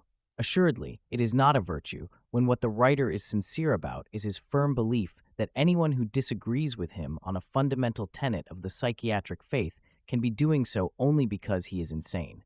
Many modern thinkers have faulted psychiatry and psychoanalysis for this debauchement of the rules of intellectual debate, but perhaps none severely enough. Isaiah Berlin, for example, although much troubled by this tactic, leans over backwards to excuse Freud for his role in promoting it and giving it a semblance of intellectual integrity. Freud, too, writes Berlin, contributed to this, not in his work of genius, but as the originator, however innocent, of the misapplication of rational psychological and social methods by muddle-headed men of goodwill and quacks and false prophets of every hue. After thus making the obligatory gestures of deference to Freud, the mythic hero, Berlin articulates elegantly the ugliness exemplified by Arrietty's previously quoted statement. It was left to the 20th century to do something more drastic than this. For the first time, it was now conceived that the most effective way of dealing with questions, particularly those recurrent issues which had perplexed and often tormented original and honest minds in every generation, was not by employing the tools of reason, but by obliterating the questions themselves.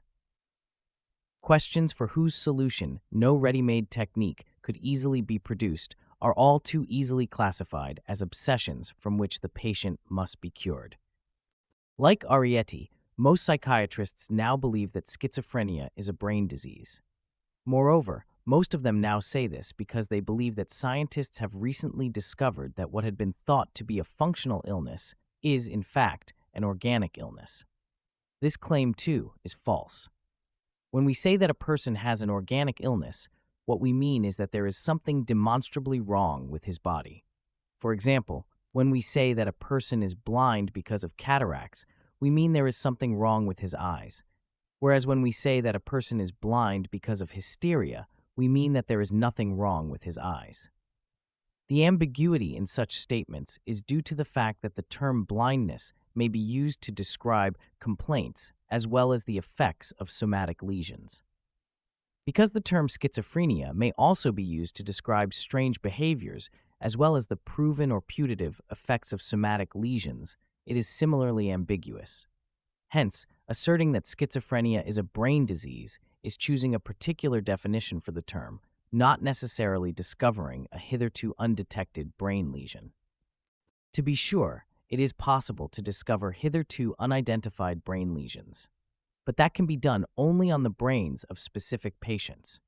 If certain never-before-seen lesions were identified in the brains of mental patients and considered to be lesions specifically identifying schizophrenia, then, given the way schizophrenia is in fact diagnosed, it is certain that many schizophrenics would not have such lesions, and that many non-schizophrenics would.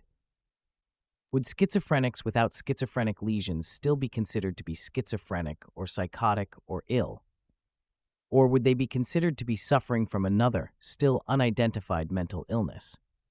Or would they be considered to be mentally healthy? Making and unmaking mental illness. To understand what mental illness is, and also what it is not, it is necessary to ask and to examine three closely interrelated questions. 1. How do psychiatrists arrive at or generate psychiatric diagnostic categories? 2. Why do they pay so much attention to classifying mental diseases? And 3. Cui bono? Who benefits and who is harmed by psychiatric classification and the idea of mental illness itself? I shall address all three questions at length in the following chapters. Here, I limit myself to a few observations about the APA's current role in psychiatric classification. In this connection, note that a standard American text for primary care physicians emphasizes that one of the criteria necessary for diagnosing schizophrenia is the absence of signs of organic brain disease, emphasis in the original.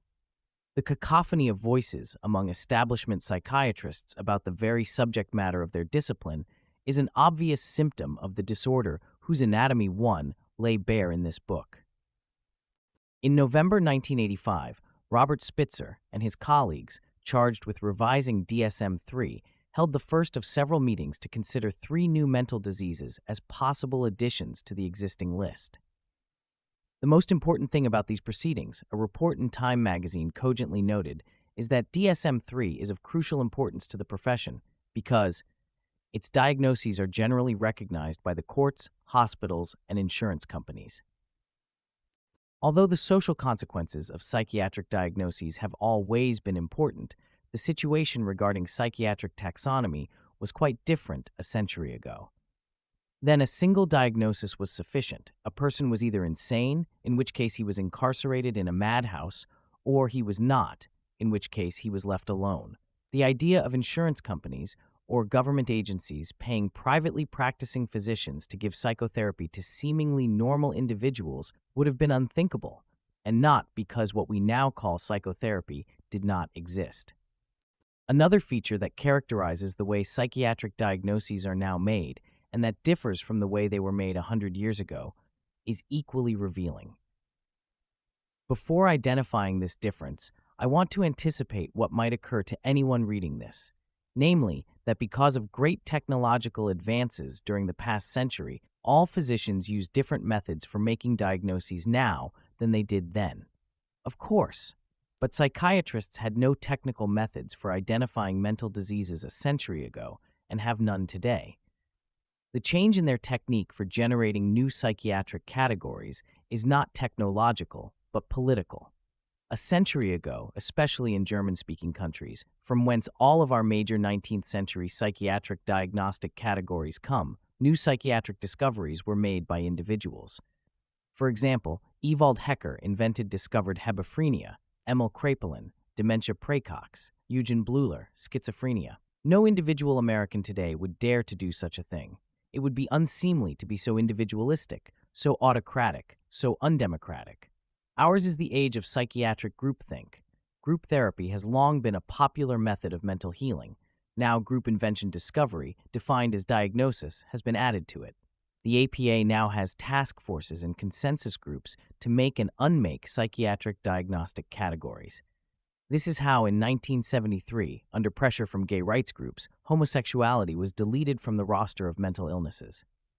No doubt, anticipating problems with newly discovered mental diseases like paraphilic rapism and premenstrual syndrome, the psychiatrists invited several feminists and psychologists to their 1985 meeting. The proposal that rape is a disease so upset feminists, fearing that the diagnosis would provide an instant insanity defense for men who sexually assault women, that they threatened to sue. So Spitzer backed down. We probably will withdraw the diagnosis of rapism, he told the New York Times. It would be laboring the obvious to dwell on the fact that Spitzer and his colleagues are acting like legislators introducing new bills in Congress and supporting or withdrawing them, depending on how the political winds blow. This is not the way real doctors act. Medical research on AIDS has provoked violent responses of outrage from African authorities who feel their countries are stigmatized by the high incidence of the disease among their people. But these protests have not prompted Western AIDS researchers to withdraw their findings. Moreover, according to the report in Time magazine, when the feminists threatened to sue over the discovery of masochism, mainly afflicting women who stay in abusive marriages, the psychiatrists changed its name to self-defeating personality disorder. This surprised the feminists, who did not expect the meeting to descend into the usual picturesque result of successful lobbying, a bit of old-fashioned horse trading. Psychiatrists have indeed come a long way from the autocratic Teutonic days of Caplan and Bleuler, when solitary male psychiatric investigators staked their reputations on claiming to have discovered new diseases. Now we have psychiatric democracy, or mobocracy. That is, psychopathology by a consensus of charlatans, with women meticulously included among the mischief makers, with a stake in expanding the business. One of the invited psychologists, naively expecting something scientific to happen, complained, "The low level of intellectual effort was shocking. Diagnoses were developed by majority vote on the level we would use to choose a restaurant. You feel like Italian, I feel like Chinese, so let's go to a cafeteria." Then it's typed into a computer. However, it does not seem to matter how openly political, how obviously non-medical and unscientific are the ways and means by which psychiatrists create categories of mental illness. The medical and scientific community, as well as the lay public, continue to view psychiatry as a bona fide medical specialty and mental illness as bona fide illness. Carol Nadelson, the president of the APA for 1985 to 1986, smugly asserts, "Thanks to the use of DSM-3, the diagnosis of mental disorders is now generally as reliable as the diagnosis of physical ills. Psychiatry has emerged as a mature medical specialty whose methods of diagnosis and treatment are guided by a rational scientific approach. Psychiatry has proved itself in the laboratory." Is that so? Some hidden agendas of classifying mental illnesses as diseases. As we have seen, psychiatrists love to talk and write about how they classify mental diseases, but are considerably less eager to discuss why they do so, usually dismissing the latter question with some uplifting references to research and treatment. But the questions remain. Why do psychiatrists dwell so insistently on classification? Why do they periodically issue official documents reminiscent of papal bulls concerning formally recognized mental diseases? And why do they sometimes decide that previously recognized mental diseases are no longer diseases? No other medical specialists act this way. Only by observing these gross features of the psychiatric landscape, from an airplane flying overhead as it were, will we be able to see the forest as a whole. Otherwise, if we enter the forest by foot, we will soon get lost, lurching from tree to tree, each stump demanding our complete attention with its heart-rending tale of woe. Why do we place persons, animals, and things in definitional categories or boxes? One important reason is to enable us to act.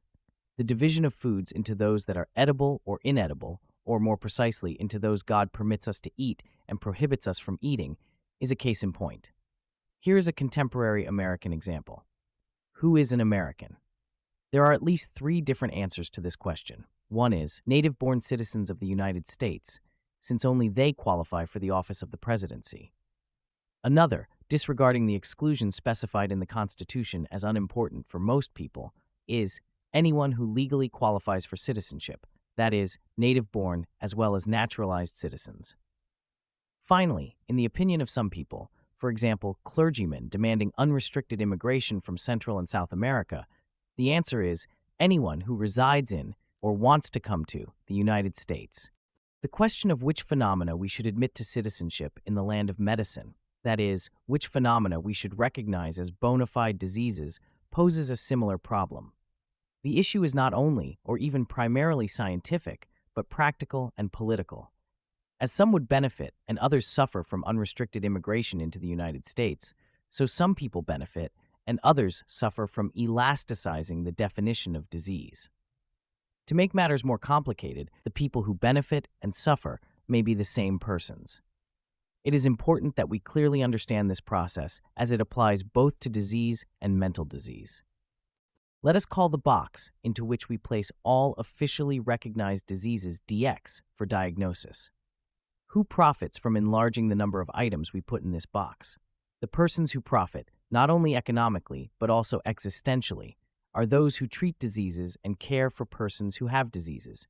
This is why physicians, especially psychiatrists, evangelize for the supposed benefits of viewing everything under the sun, from personal unhappiness to mass poverty, as a disease. Such persons act as if this perspective could yield only benefits through the compassionate treatment of victims by healthcare professionals and the generation of discoveries by research scientists. But that is not true. There are some glaringly obvious costs associated with the medical therapeutic perspective on life.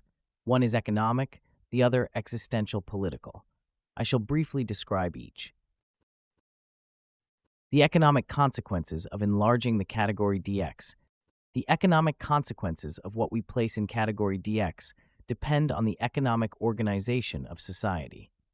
In a purely individualistic, capitalistic society, it makes little difference what professional or governmental organizations classify as a disease. Since healthcare and medical research are paid for by private persons, the judgments of those economically uninvolved in these affairs are relatively unimportant. Private persons decide for what diseases, of their own or of others, to seek treatment and at what cost, and what medical research they choose to support. Obviously, we do not now live, nor have people ever lived, in this kind of society. I do not mention it because I believe that medically it would be the best of all possible societies, although it might be. I mention it only to set the stage for clarifying the implications of disease definitions in the kind of society in which we do live. Today, regardless of where we live in a society in which medical services, unlike liquor, cigarettes, or tickets to rock concerts, are not paid for by individuals out of their own pockets. In the United States, most of the money for healthcare comes from the government, federal and state, and from insurance companies, whose services are monitored by the government, and from a complex intermingling of these two sources. The definition of disease, as well as of physician, patient, hospital, and so forth, thus becomes a paramount factor in the calculations of third parties who hold the money bag. They are likely to pay for diseases that are in box DX, and will certainly not pay for those that are not in it. As a result, nearly everyone is both helped and harmed. For example, physicians and other healthcare professionals, insofar as they are the beneficiaries of a mammoth medical industrial complex, are helped. At the same time, insofar as they become the employees, slaves, or even scapegoats of the system, they are also harmed. Similarly, people in general, insofar as they are the beneficiaries of a system of healthcare free of direct cost to them, are helped. At the same time, people, insofar as they lose control over the definitions of disease and treatment and the terms of their relationship with their physicians, are also harmed. In the end, the harm will far outweigh the help, but it will be too late to go back. Perhaps a new beginning will still be possible. The existential consequences of enlarging the category DX. As everyone now realizes, changes in healthcare policies in the United States during the past several decades have resulted in many physicians making economic gains but suffering existential losses.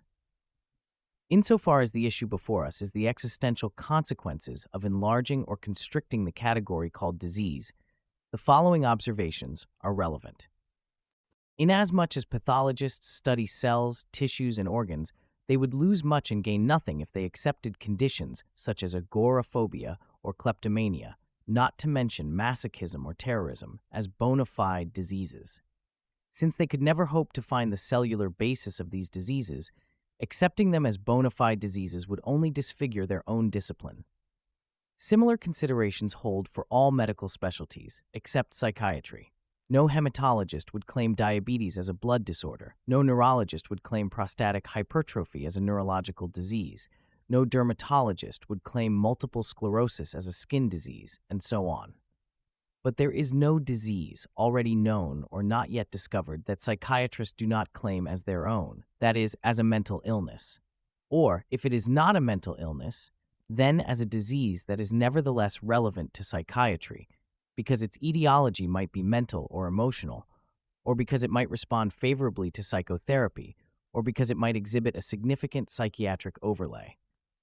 All this makes the relationship between various medical specialties and psychiatry absurdly lopsided. The psychiatrist cast simultaneously in the roles of grandiose therapist and impotent charlatan. A few examples, familiar to anyone acquainted with the contemporary medical scene, will illustrate what I mean.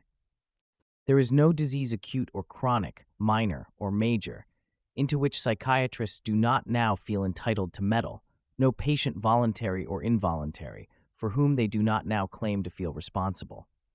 Here are some of the typical psychiatric rationalizations and justifications that make this possible. The patient with an acute life-threatening illness, like myocardial infarction, denies his illness. The patient with a chronic, debilitating illness, like lupus, is depressed by it. The patient with a minor illness, like basal cell carcinoma of the skin, overreacts to it. The patient with a major illness, like severe hypertension, underreacts to it, and so forth. No matter how a person, especially if he is already considered to be a patient, reacts, the psychiatrist can, and often does, interpret his behavior as a manifestation of mental illness, requiring the salvific interventions of the specialist in mental healing.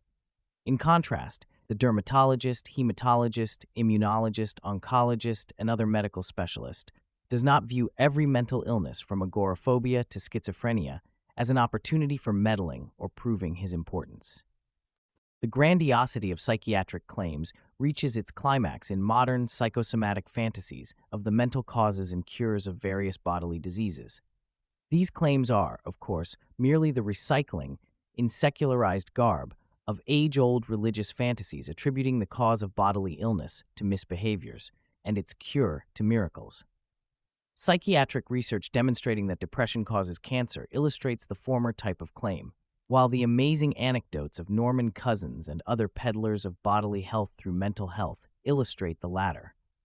These remarks should not be interpreted as meaning that I deny the influence of our personal lifestyle and social circumstances on acquiring or overcoming certain diseases. On the contrary, I regard such a connection as self-evident. Countless epidemiological and sociological studies illustrate its ubiquity. One of my favorite examples is the study reported in an article titled, "Is an Educated Wife Hazardous to Your Health?" The investigators answer their question with a resounding yes. A significant risk of all-cause and ischemic heart disease death was seen in men whose wives were more educated than they, compared with men whose wives were less educated. The risk was the highest for the least educated men with the most educated wives. These data support a causal role for status incongruity and fatal ischemic heart disease. To psychiatric imperialists, this proves the ubiquity of mental illness and the all-importance of psychiatry. To me, it proves only that since psychiatry deals with life, and since disease and death are a part of life, psychiatrists, not surprisingly, address themselves to disease and death in all their diversity. Actually, crisis intervention, liaison psychiatry, family therapy, suicide prevention, drug abuse counseling, grief therapy, and all the other variations on this tired theme add up to a rather ridiculous conclusion, namely that under the psychiatrist's microscope, every speck of dirt looks like a pathogenic microorganism with a sinister-sounding name to prove its dire disposition. It is a comic performance that is, however, no longer funny. The following witticism, said in jest about psychoanalysis in the 1930s, is now misinterpreted with absurd earnestness by psychiatrists and the public alike. The joke is this: if the patient arrives early for his appointment, he is anxious. If he arrives late, he is hostile. And if he is on time, he is compulsive. Mental illness über alles. This, then, is why absurdly the subclass called mental illness actually comprises more members than does the class called disease, of which it is itself supposed to be a member. The category called mental illness includes everything from Alzheimer's disease and brain injury to racism and terrorism, whereas the category called disease includes only somatic pathology. See figures 3.1 and 3.2. This paradox is due neither to accident nor to error. Instead, it is due to the elasticity of the category called mental illness, comprising fictitious diseases, and to the non-elasticity of the category called bodily illness, comprising hematologic, metabolic, infectious, and other diseases. Our capacity for describing phenomena is limited by our powers of observation, whereas our greed for practical advantage and a sense of control over others is unlimited.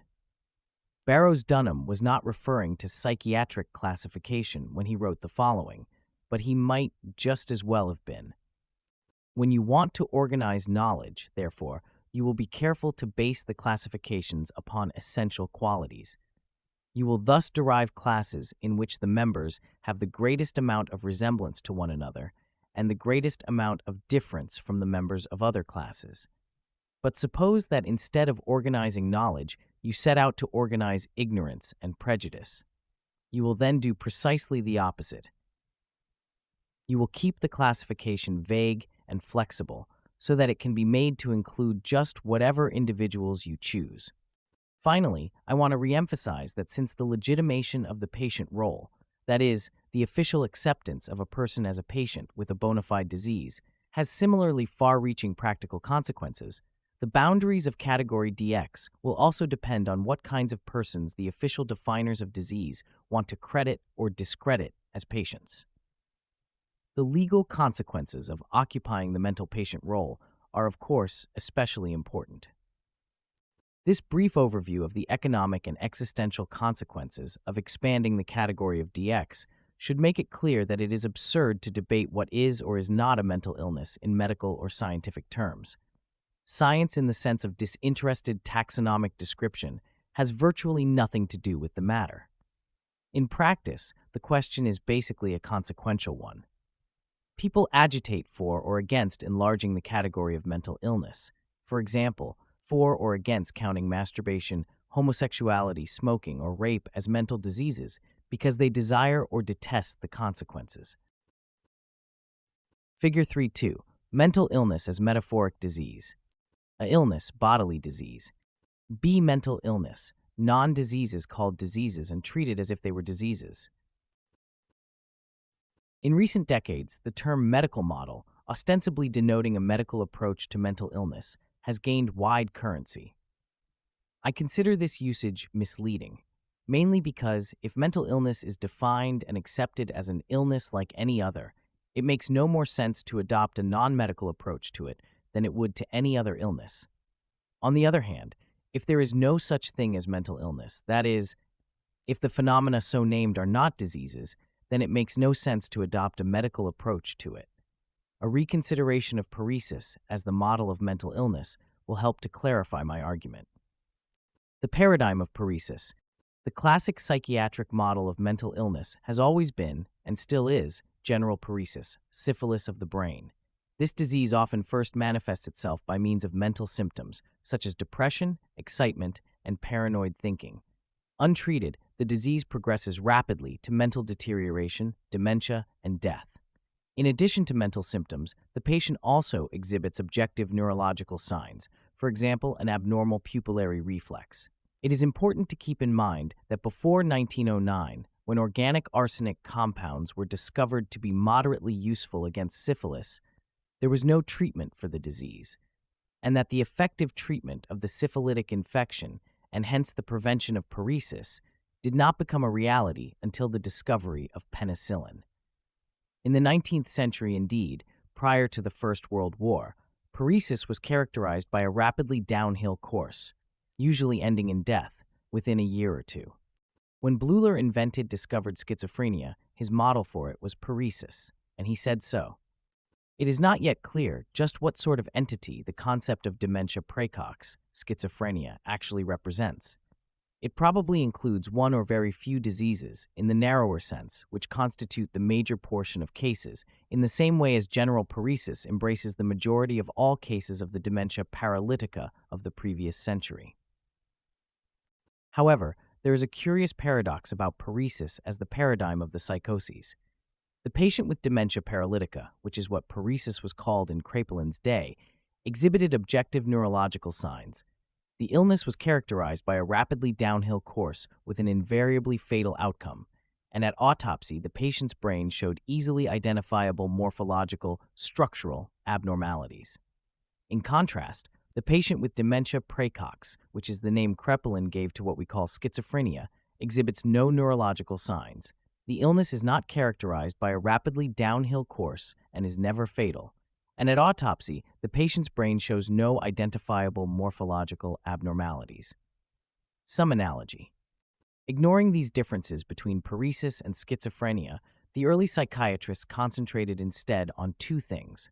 One was that both classes of patients acted crazy, demented, or were called crazy by others. The other was their own so-called clinical method. in reality only a euphemism for the psychiatrist's description of the behavior of persons locked up in insane asylums. By accepting such biased accounts as the manifestations of brain diseases, putative at the moment, proven as science progresses, psychiatry, as Mark Sedler writes, rather suddenly found itself to be a bona fide medical science. I shall summarize how this happened. The first psychiatrist to describe what is now called schizophrenia, disorganized type, was Ewald Hecker, 1843 to 1909. Like all the early psychiatrists, Hecker believed that the etiologies of the major psychoses were to be discovered through neuropathological investigations. Psychiatrists, and now laypersons too, still believe this. But to believe something does not mean that it is true. Indeed, doubt about this belief must have arisen because of the important differences between paresis and the other psychoses which I just mentioned. The suspicion that such doubt arose is supported by Hecker's following remarks in his original paper on hebephrenia, written in 1871.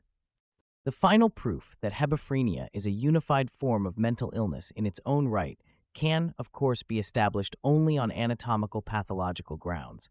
But, because of the still provisional character of our knowledge of brain anatomy, we must renounce this proof, possibly for a long time to come. This is all the more likely, given that our patients generally live to a ripe old age, emphasis added.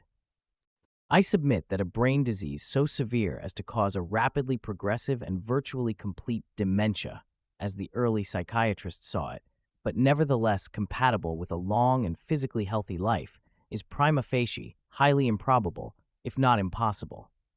This, too, must have occurred to 19th century psychiatrists, for Hecker remarks that hebephrenic patients are often accused of malingering, an accusation he dismisses as absurd.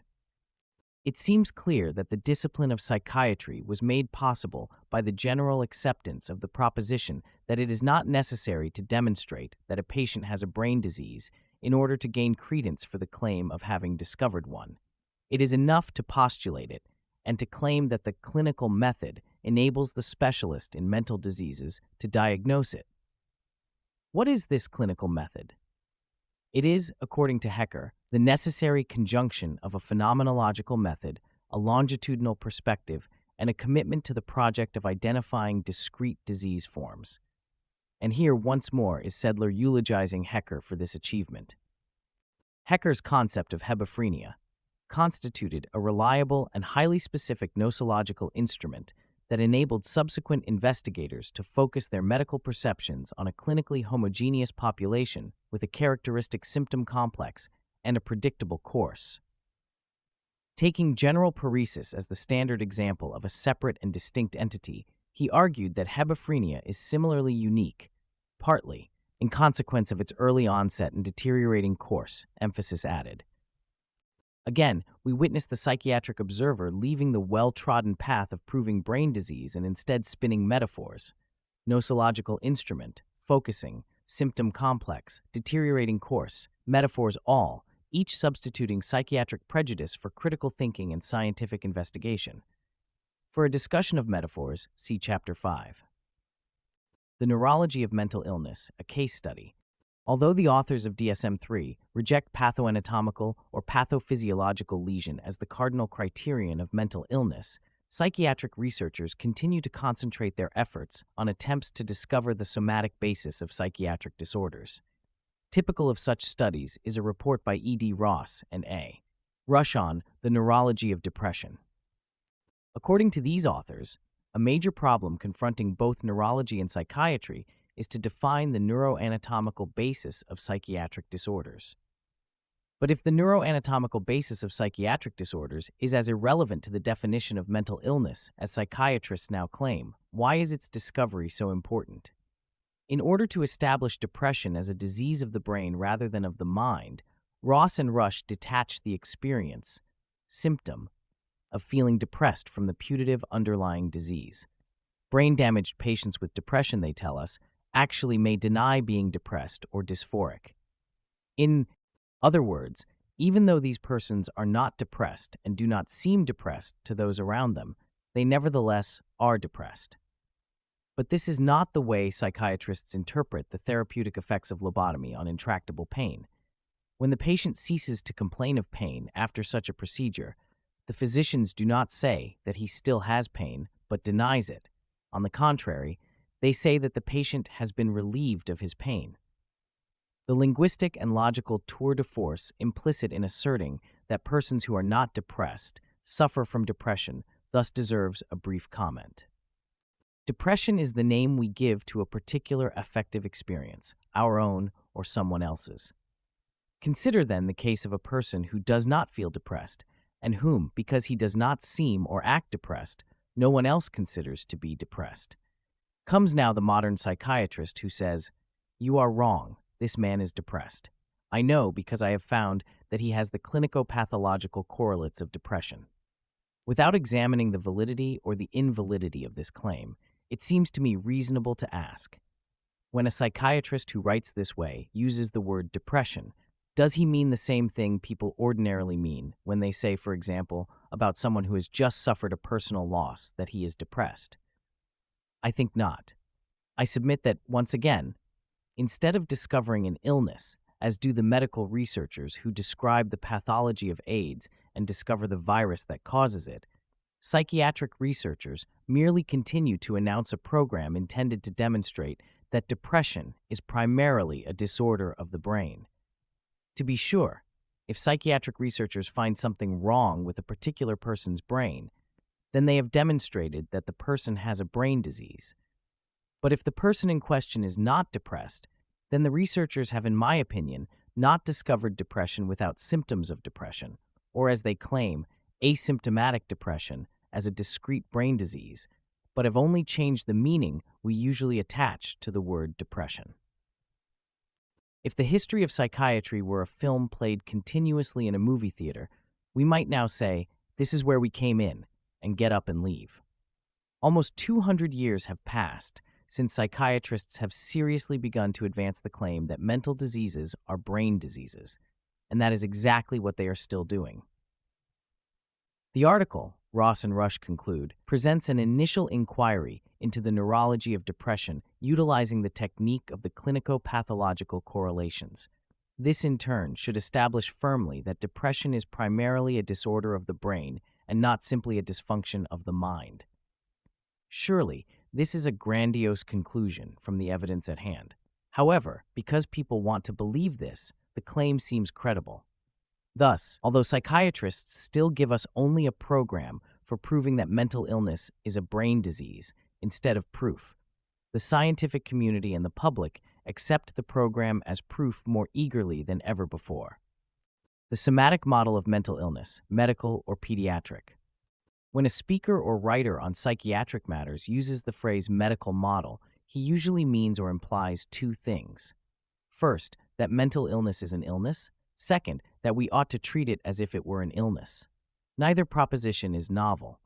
Why, then, did the fresh phrase medical model become so fashionable? And why do I say that it is misleading? Here, briefly, are the reasons why. Supporters of the medical model, typically psychiatrists, act as if they believed that if they could convince mental patients, their families, and above all, politicians, that persons called mental patients are truly sick, then they could treat them for their illness, regardless of whether or not the patients want to be treated. But such psychiatrists act not like internists, but like pediatricians, who must convince parents that their child is sick before they can treat the child, and having convinced the parents, can treat the child regardless of whether or not the child wants to be treated. Similarly, the opponents of the medical model, typically anti-psychiatrists, act as if they believe that if they could convince mental patients, their families, and above all, politicians, that the persons called mental patients are not really sick, then they could prevent psychiatrists from treating them, regardless of whether or not the patients want to be treated. In short, they too act like pediatricians, who, if they can convince parents that their child is not sick, can prevent the child from being treated, whether or not the child wants to be treated. These observations illustrate that both psychiatry and antipsychiatry rest on a coercive pediatric model characterized by relations of domination and subjection, rather than on a non-coercive medical model of respect for persons characterized by relations of mutual cooperation and contract. Mental illness as a claim. Before concluding this survey of what counts as mental illness, I want to offer some brief remarks on one of the most interesting differences between bodily illness and mental illness, namely, that while the former may be asymptomatic, the latter cannot be. The notion of an asymptomatic mental illness is a self-contradiction. Symptoms, signs, illness. Physicians as well as sophisticated laypeople distinguish between two basically different kinds of manifestations of, or clues to, illness: subjective symptoms, such as fatigue or pain, and objective signs, such as elevated blood pressure or cellular abnormality in a biopsy or blood smear. This distinction corresponds to the distinction physicians make between bodily illness and mental illness. The former diagnosis, strictly interpreted, requires the presence of abnormal signs; the latter does not. Indeed, when confronted with a difficult diagnostic problem, physicians follow a procedure revealingly called ruling out organic disease. If no bodily disease can be demonstrated, a diagnosis of mental disease is usually made. With the distinction between symptom and sign or complaint and lesion firmly in mind, let us look at the similarities and differences between bodily illnesses and mental illnesses. It is obvious that bodily illnesses may, and often do, cause discomfort, pain, and suffering. It is equally obvious, however, that bodily illnesses may not cause any symptoms at all. They may, in other words, be asymptomatic. How do we know that a person has an asymptomatic disease? By the signs the disease produces. Especially in their early or latent stages, many diseases are, or may be, completely asymptomatic. For example, diabetes, leukemia, hypertension, malaria, malignant melanoma, syphilis. In short, an illness may manifest itself in two ways, by symptoms and signs, and may accordingly be identified in two ways, from symptoms and signs. Since in medical discourse symptoms point to signs or lesions, diagnoses of bodily diseases ultimately rest on the identification of signs or lesions. The situation with respect to mental illness is radically different. Why? Quite simply because mental diseases manifest themselves in only one way, by symptoms, and can accordingly be identified in only one way, from symptoms. It is important to note, in this connection, that the authors of DSM-3 are either confused about, or want to obliterate, the crucial distinction between sign and symptom, as their following statement shows. After emphasizing that their approach to classifying mental disorders is descriptive, in that the definitions of the disorders generally consist of descriptions of the clinical features of the disorders, they add that the characteristic features of the disorders consist of easily identifiable behavioral signs or symptoms, such as disorientation, mood disturbance, or psychomotor agitation, emphasis added. There is, however, no such thing as a behavioral sign. The items the authors so designate are simply behaviors described in psychiatric jargon rather than in plain English. To put the matter simply and succinctly, there are, and can be, only symptomatic mental illnesses. An asymptomatic mental illness is an oxymoron.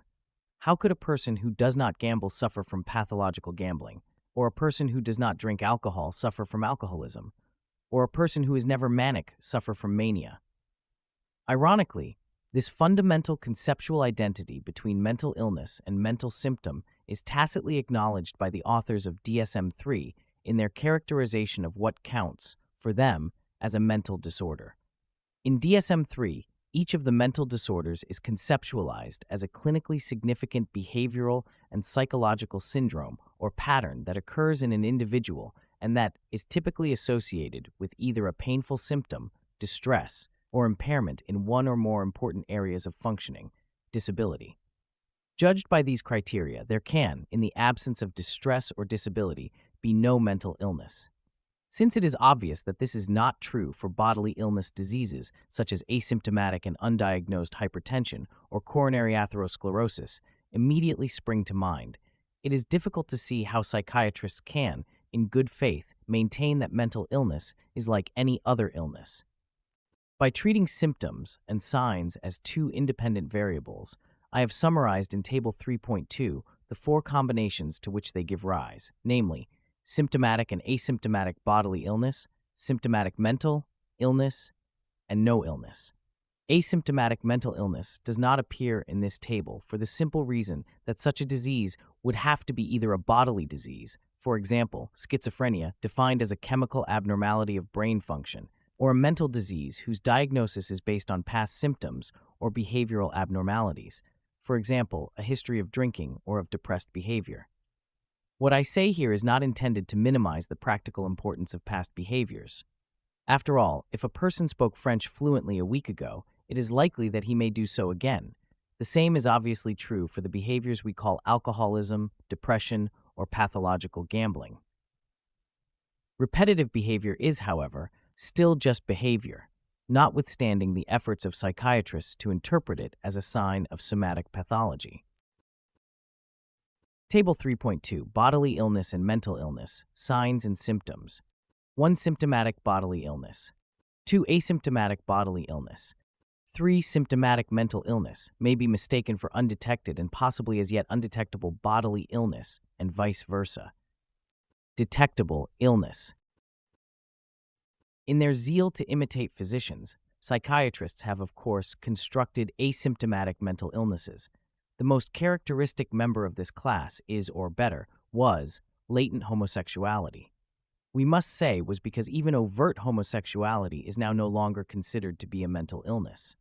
Revealingly, it was Freud and the psychoanalysts who created this doubly metaphoric mental illness. That is, an illness that consists not merely of disapproved desire or behavior, but of desire or behavior assiduously resisted or avoided by the subject who supposedly suffers from it. Symptoms, literal and metaphorical. Our efforts to understand bodily illness and mental illness are hampered, indeed paralyzed, by a fundamental misunderstanding of the nature of symptoms and signs. They are not two similar manifestations of disease, as commonly believed. Instead, they are two radically different phenomena. Symptoms are verbal communications or claims.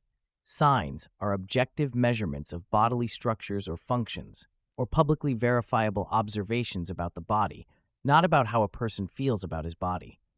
This is the reason why bodily illness is typically diagnosed when and because a person exhibits a physical chemical abnormality in the structure of his body. For example, bleeding, jaundice, a fractured bone, visible to the naked eye or by X-ray, fever, high blood pressure.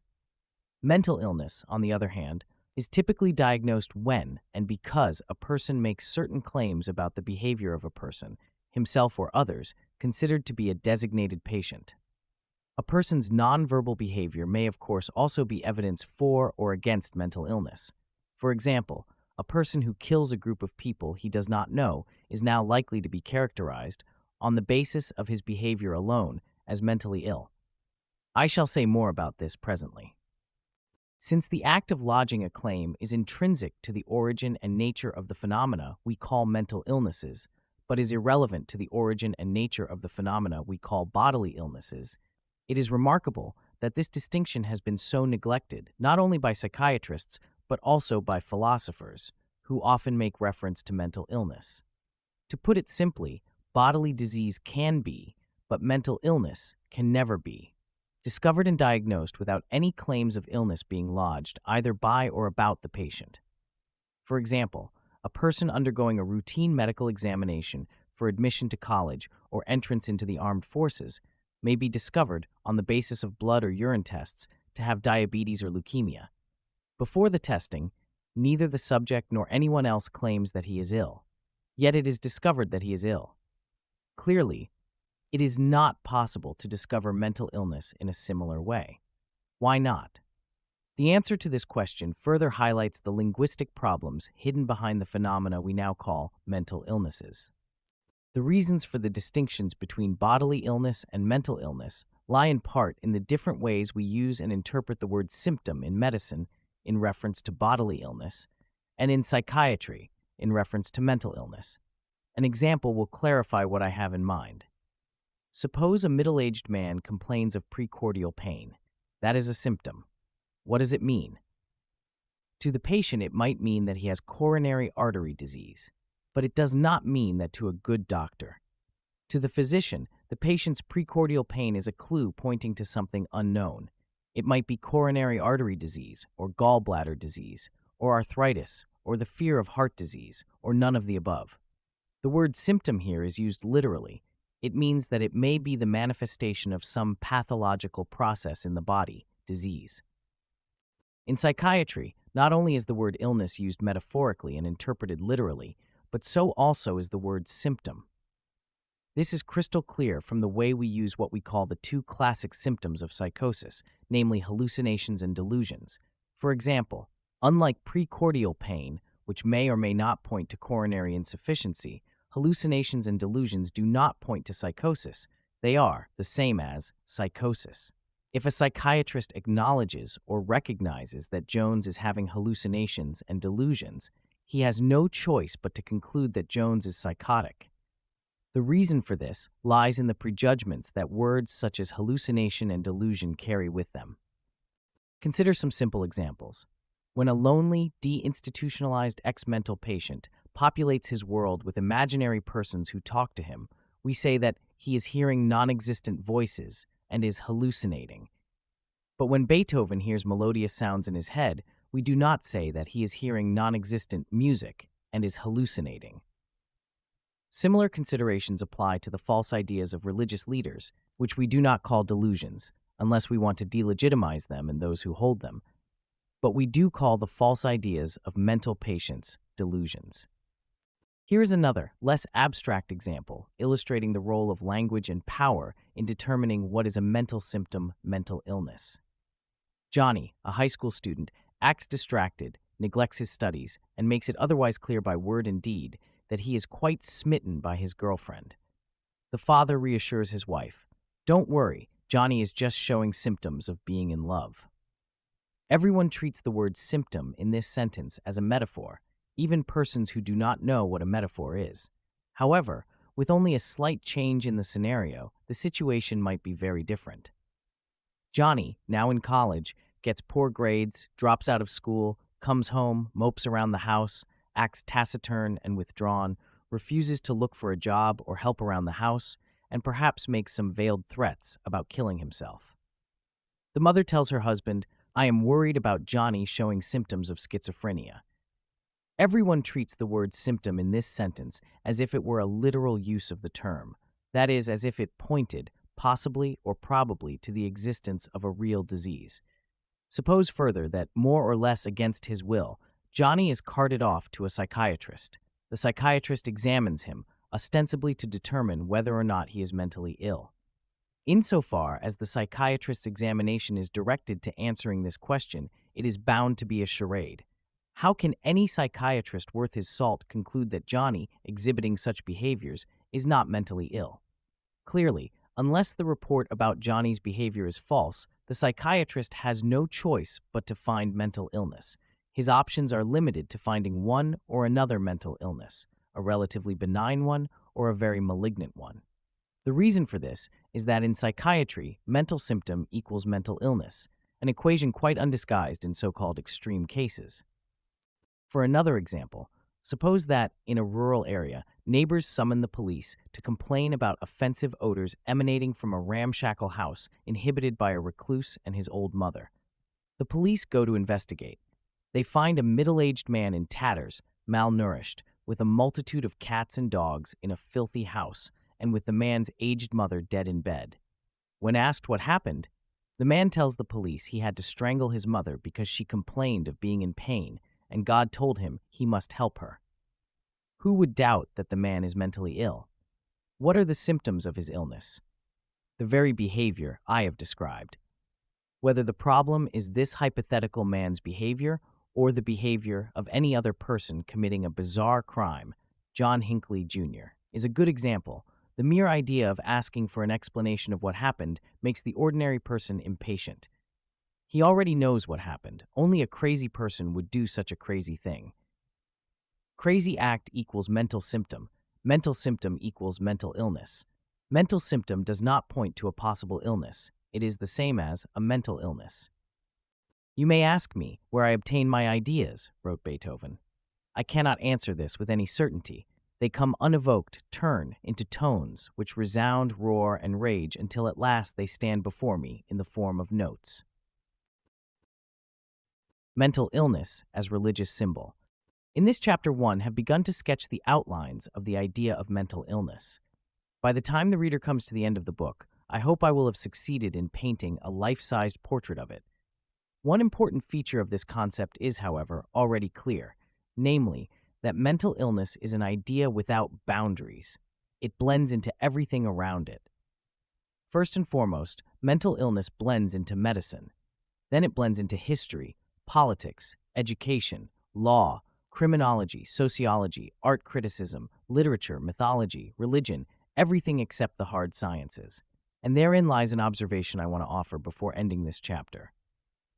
I have long argued that there are important parallels between religion and psychiatry, a theme one do not want to belabor here. However, the absence of a clear boundary between mental illness and everyday life warrants a brief restatement of my core argument, namely, that the ideas of mental health and mental illness have replaced the idea of God and the devil, and that the institutionally legitimized explanations, justifications, and interventions of psychiatry have replaced those of organized religion. During the Middle Ages, James Turner observes, no clear lines separated the religious from the secular. The church and the world blended. Today, no clear lines separate the psychiatric from the non-psychiatric. The explanations, justifications, and interventions of psychiatry permeate the world and blend with it.